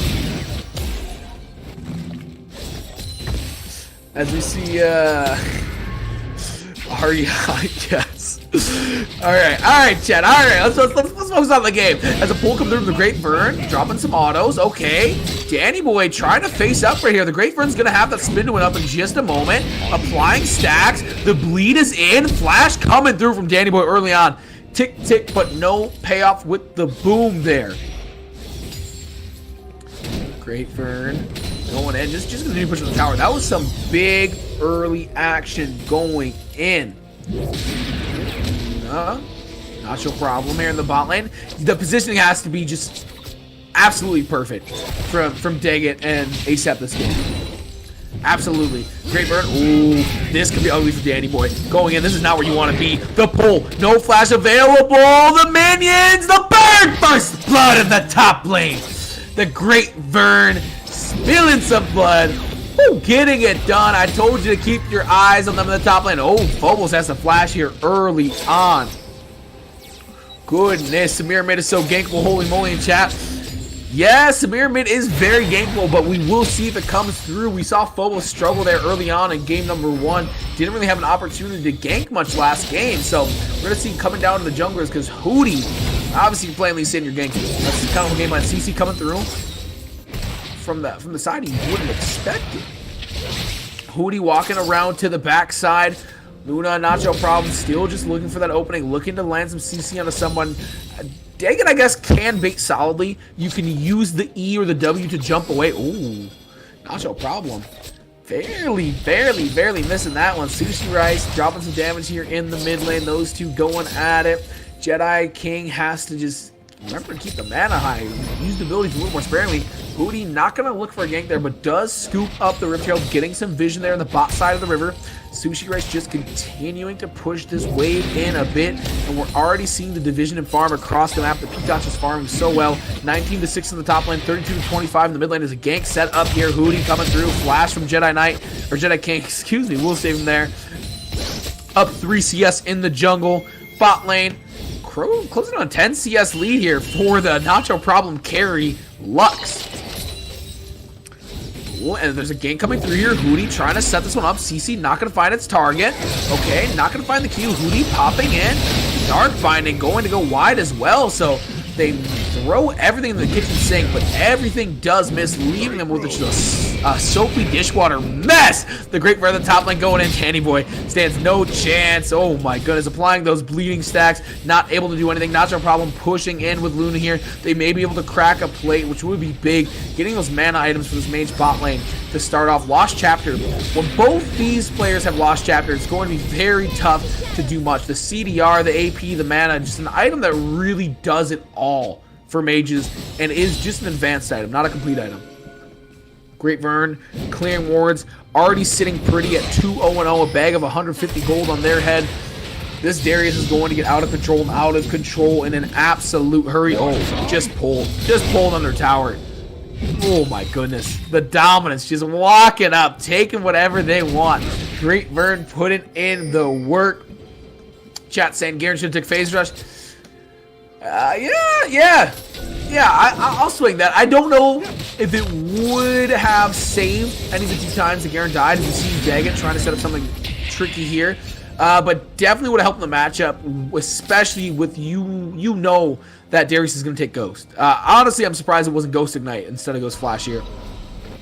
But phase rush is being able to run away. Luna looking for something. I see these team comps are interesting conclusion to the night here on the NECC in game number 2, unless the game can be taken by the Red Storm. Sushi Race trying to push him in lane. Hootie getting it done in the jungle, taking away some resources, taking away Phobos' lunch money. Sushi Rice just continuing to push on in here. Jedi, both these players have hit level 6 right now. Obviously, Sushi Rice can't activate until you get that top tier of style score. Holding at tier 2 right now. Ooh, up to the 3rd. Just have to hit that S. Popping damage on to Jedi King. Not sure. I'm still waiting for this bot lane to erupt. Feels like we're going to hit the point. Just one Dark Binding. One Lux CC coming through. It's going to erupt. I can feel it. They just have to find the opening. The positioning can't stay this good forever from ASAP and Daggett. Especially considering that they're a full level down from both players right now. But still zeros across the board in the bot lane. Hootie coming through, going to be able to pick up that red buff. Going around, Swain popping the eye. Not going to find anything there. Lee Sin should just be able to sneak on out of there. Dragon will be up for the first time all game. 7.5 minutes in. Oh, CC, and here's the chain coming through. We talked about the damage, just waiting for it to explode. Ignite is dropped ASAP. Mr. Khan coming in. Daggett with some nice peel for the ADC. That's what you like to see from this combo. Going to be able to get it done. The CS, as noted in chat, yeah, expanding the bot lane is so safe playing against the Isaac Khan. Just with the Lux Morgana. Just insane amount of CC. The shielding is insane. Both champions have it. It's just a tough turtle shell to crack as Dragon will go down right there. Not much going on across the map. Otherwise, we do see both bot laners back and good drag scooped up by Hootie, who I said was probably my MVP of game number 1 on that Graves. The Great Burn just going to continue pushing until they crack this tower. And once the tower is cracked, the rest of the map better watch out, because once Great Vern has the freedom to roam a little bit, it's going to get ugly everywhere else. Has a bag of 250 gold on their head already. And we're only 8.5 minutes with a little bit of change into this one. 200, yeah, just went up 50. Ooh, Hootie. Trying to make a play in the mid lane, trying to find a gank here. Great Burn continuing to clear out the vision. Wants to make sure that they are on an island on the top lane, trying to keep it that way. Hootie trying to find something. He will land on the minion instead of the champion. Damage being traded in the bot lane once again. Will be very tough to find an opening there. As Shutdown Gold is now on the Samir in the mid lane. Closing on 30 CS. Hootie sticking around. There's the kick. Jedi King going low. Has to pop the ulti. Eye of the Empire. Oh! Shutdown! All right! In the 2v2, they take it. The Red Storm finally finds something right here. The Great Burn running in. Little spin to win action. Not going to attempt the grab, but good play by Jedi King there. Claiming a little bit of free gold. Had to dip into the bag for everything, though. Ignite, Vision of the Empire, the ulti, a whole 9 yards. Great Burn trying to bait out this Garen and grab a free kill. Not a bad strategy when you're up this much, baiting it through. Hootie trying to continue to harass Phobos in their own jungle. Might have a 2v situation. Will hop in, does scoop up the buff. Vision of the Empire coming through silence. Hootie has to run and will go down. There's Daniel scooping up. If you're the Great Burn, you gotta be a little bit upset. Your jungler just handed over a free kill right there. The Great Burn will pop that Fako clone. Phobos in the vicinity, still just hanging around. Got to respect the Darius, respect the distance right there. Oh, Great Burn. As I said, you gotta respect it. Chasing Shaco out of the jungle on that particular occasion. They're pushing in on the bot lane. Daggett and ASAP finally finding some success there in the bot lane. The Great Burn. Oh no. Phobos. Oh no. Could easily 1v2 at this point in time. Vision of the Empire or not. That amount of help was not going to do much considering. I mean, doing the blasting one, like getting close to that first item, but Vision of the Empire is not doing a whole lot besides granting that said Vision a little bit of damage. Obviously, you do get stacks of the passive, but there's just nothing you can do with that Darius right now. Absolutely nothing you can do against that Darius. Ooh, CC not gonna land on a Daggett. It's been wide left a little bit the whole game. Wide right there. Daggett just maneuvering around. Okay, Spell Shield coming through. Novel attempt by Daggett. Doesn't get it to go, but there's some more of the aforementioned safety in the bot lane. Both champions do have shields. Obviously, Spell Shield, the much preferable one in most situations, negating that CC. Daggett tosses a feather, not going to connect. You know, for how much of a blow close in game number 1, right now the Red Storm are really sticking out. They're trailing a kill, they're trailing some gold, as they already have the Nevermore there. Sushi Rice trying to pop off, does have ultimate available, will pop a Jedi Knight, or King, excuse me, going low! Daggett comes in and takes the kill. Not who you wanted to be on, but the fact that you even got a kill in the first place is big. Lux ulti, not going to find ASAP in their ulti! So all of the sudden, you flip the script and dip the chip. The Red Storm are crawling back in this game. They do have a kill lead. They are still down on gold. There's a lot of work to be done. Don't get it twisted, but it is a start. There's a lot of work to be done because the Great Vern has still yet to die and has just scooped up another plate, pushing under tower right here. Would not be surprised to see the Great Vern claim all 5 of the plates in that tower, maintaining the vision, trying to keep top lane and island as much as possible. Might be roaming just to get scuttle. Maybe thinking about a roam. Just going to grab the scuttle to maintain the vision. As I said, keep top and island as much as possible. When you're dominating this much, you really don't want help from either side. Let your jungler add value across the map. Let their jungler try to do something else to not bother you. Luna and Problem.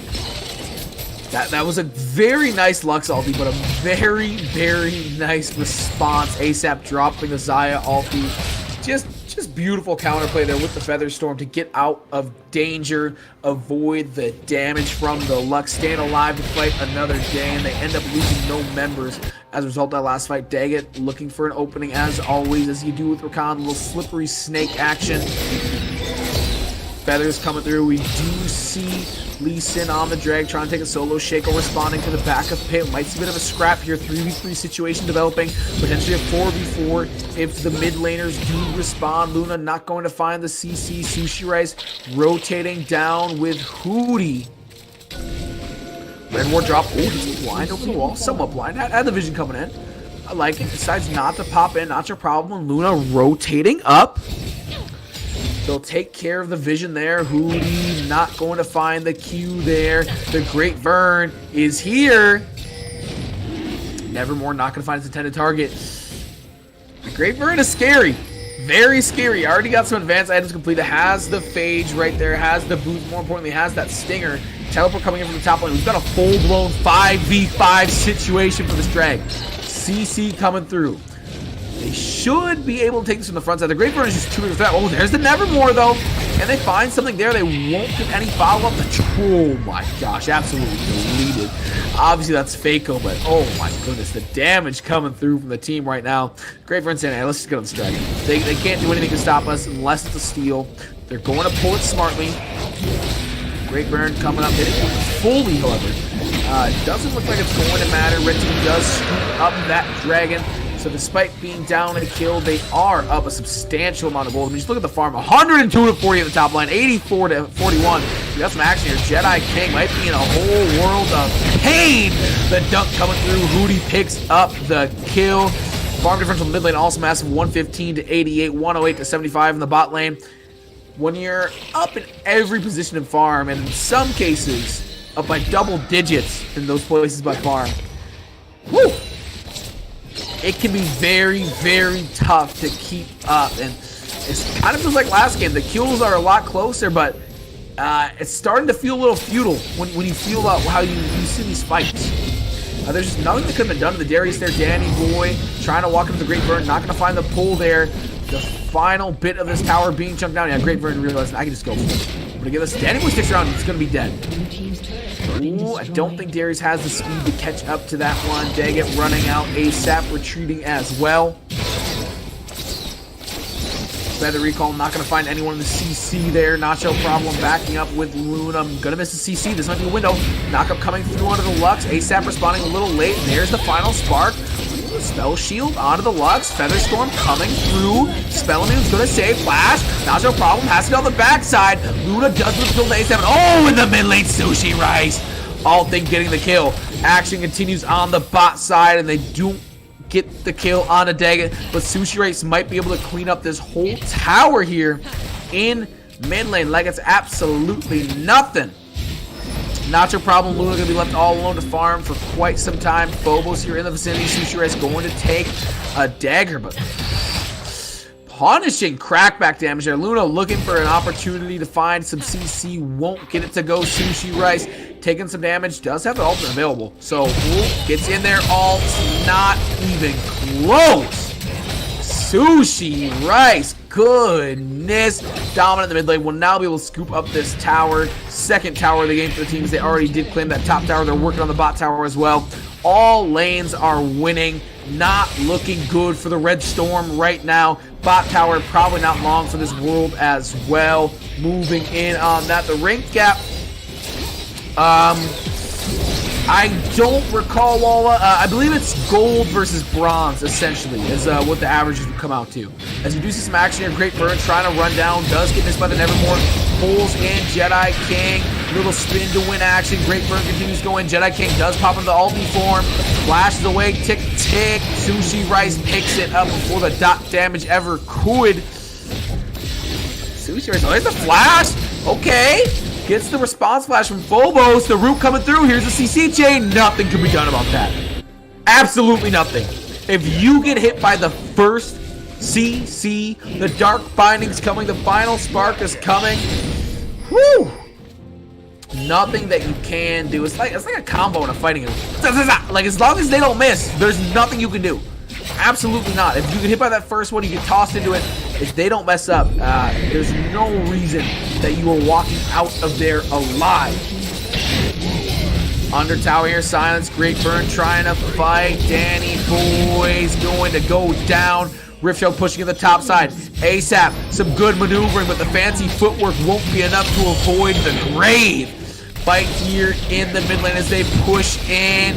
The Great Burn taking tower for a little bit. Tower will go down now. Hootie picking it up, going in, and whoo-wee! Gets the tower, gets the Shaco. They're going to get the inhibitor. 18-minute game right now, and they are sieging on all fronts. This top inhibitor is going to fall without a doubt. And it looks like the mid inhibitor is next on the chopping block as they rotate over. All they need is a wave. And they have found it. 3 members of the team that are doing so much damage right now on the front line. Hootie, okay. Dang it, hopping over the wall. Nevermore will land. Great Burn might be in a little bit of trouble there. Gets health back from the spin to win. It's going to get out of there before anything else can happen. At this point in time, it's the Peacock's game to throw. It's the Peacock's game to lose. The Red Storm should not get back into this game, but it's not impossible given some mistakes. They just have to stick around and play smart if they want a random shot to get back in this. Sushi Rice 1v4 right now in the mid lane. They're too scared to jump in. Nacho. Wow. The flash. Oh my goodness! From the back row. Nacho problem. The final spark right there. Sushi Rice is gonna ult, but gonna go down. They finally find some shutdown goal. Gonna pad their back pocket. But the base is being sieged from minions on the top side. Supers only going to be coming in more and more as they continue to try to hold this mid lane. You gotta send somebody top to stop the supers. Great Burn and Luna sticking around in the mid lane. Those supers are going to take care of that wave in just a moment. Garen finally heading top. Xayah clearing out the bot waves and just trying to keep it consistent. Dragon is up, but not for much longer. Lee Sin soloing that. That's going to put them on the soul point. And yeah, once again, this is another perfect game. And it's not even close. I don't know if any of the towers have been touched. I don't know if anyone has sneezed in the vicinity of a tower yet. They are standing firm. We could have a chance to see 2 perfect games in the span of one day between 2 matches. The Great Burn pushing a bot with Luna right now. Dominant performance right now from the Peacocks. To all 34 viewers in chat, I appreciate you guys sticking around with us. If you haven't already, drop a follow. 5 days a week. We've got Collegiate Esports gameplay here. Oh no, oh my gosh, like a stick of butter in a furnace. Now you see me, now you don't. Woo! Gone in a second. Oh my goodness. The CC right into the ulti, getting it done. Booty gonna pick up this blue buff. But yeah, the chance to see 2 perfect games in one day. Gonna be absolutely amazing. We appreciate all 35 viewers sticking in chat right here. Drop a follow. Collegiate Esports happening here 5 days a week. Rocket League, Madden, League of Legends, Valorant, and Overwatch all come your way as they are now on to the Baron. Gotta close this game out soon before the mid-80s scale. I don't know if it's gonna matter. just so decisive right now. That is their hope, but it's such a decisive victory, such a decisive in the gold lead. I mean, we're talking about a gold lead of 13K. 13K! Absolutely nuts. This game is feeling like it is in the books. There will need to be some seriously sloppy play coming through from the Peacocks if they want to lose this game, and I don't think that's going to happen. They're now sieging on the mid tower. That will go down in just a hurry. Garen trying to clear waves on the top side, but they need his help here in mid lane. Sushi Rice will take down that Fako right there. Sushi Rice looking at going in. Shades of 2 weeks ago when Sushi Rice ended the game with a pentakill. Let's see. All 5 players under tower right now. They're all grouped up. Game looking to be over in a hurry. Vision of the Empire coming through. Going to find one target. Not really going to matter. The siege has begun onto the Nexus towers. Luna going to take a tower shot. Great burn getting in there. Oh my gosh. Tower's getting absolutely melted. Daggett going in. Here's the start of the fight on the front line. Luna goes into stasis. Shutdown going to the Darius. That could be big to start it off. Jedi King trying to find something on the front line. Oh, can't find a Nevermore to connect. Alti will be reprocced. Sushi Rice going in. Double kill. This could be it. Oh, Hootie takes one away. 2 left on the table. Going in. Hootie with a double kill of their own. Good out of the tower shots on there. Sushi Rice getting out. Nacho and Sushi very low, but they do have the wave. This could be it. The final nail in the coffin is ready. They just need the hammer to be dropped onto the Shaco. Phobos, the only hope remaining, trying to do something, but I think the minions are going to be too much. Oh, the CC coming through. Nacho getting it done. Sushi Rice, that life steal is just nuts. Absolutely nuts. Just like the rest of the performance, a perfect game provided this Nexus goes down right here, and I don't see any way the minions at a minimum don't finish it off, and Sushi Rice does. Another great week for the Upper Iowa Peacocks as they take down the Rio Grande Red Storm, who will fall to 0-6 on the year. The Upper Iowa Peacocks improved to 5-1. Great season. Like I said, I believe that punches their ticket into the playoffs. Don't quote me on that. Phenomenal. It does. Producer. Got it. So that punches their ticket into the playoffs. So guaranteed at 5-1. We'll see how their season does move going forward. You know, hopefully they don't lose that motivation to win games, because as we just saw, they definitely have it. They have the fire. A perfect game completed at 23 minutes. There's not much else to say except thank you for stopping by. The NECC is sponsored by HyperX. No matter who you are or how you play, we're all gamers. And by ESTV, the first ever dedicated channel for esports and gaming personalities. We had a great day, 2 great matchups, 2 great matches in general, even though they're both sweet, some phenomenal play, 2 perfect games. As we said, if you want to catch this again, next week, Thursday at 6 is when we kick it off. If you didn't catch the whole thing, hey, watch your back. The VOD's there, the clips are there. As I said, hope you guys drop a follow. That's all I have. Thank you to my producer, the man in my ear. Helped me get it done. Could not do it without him. As always, the production, phenomenal. I really just hope that everyone has a blessed night and that everyone has a whole lot of fun this Saturday for Halloween. But keep it COVID safe, folks, all right? Social distance. I'm watching you. I'm watching you, all right? Have a good night.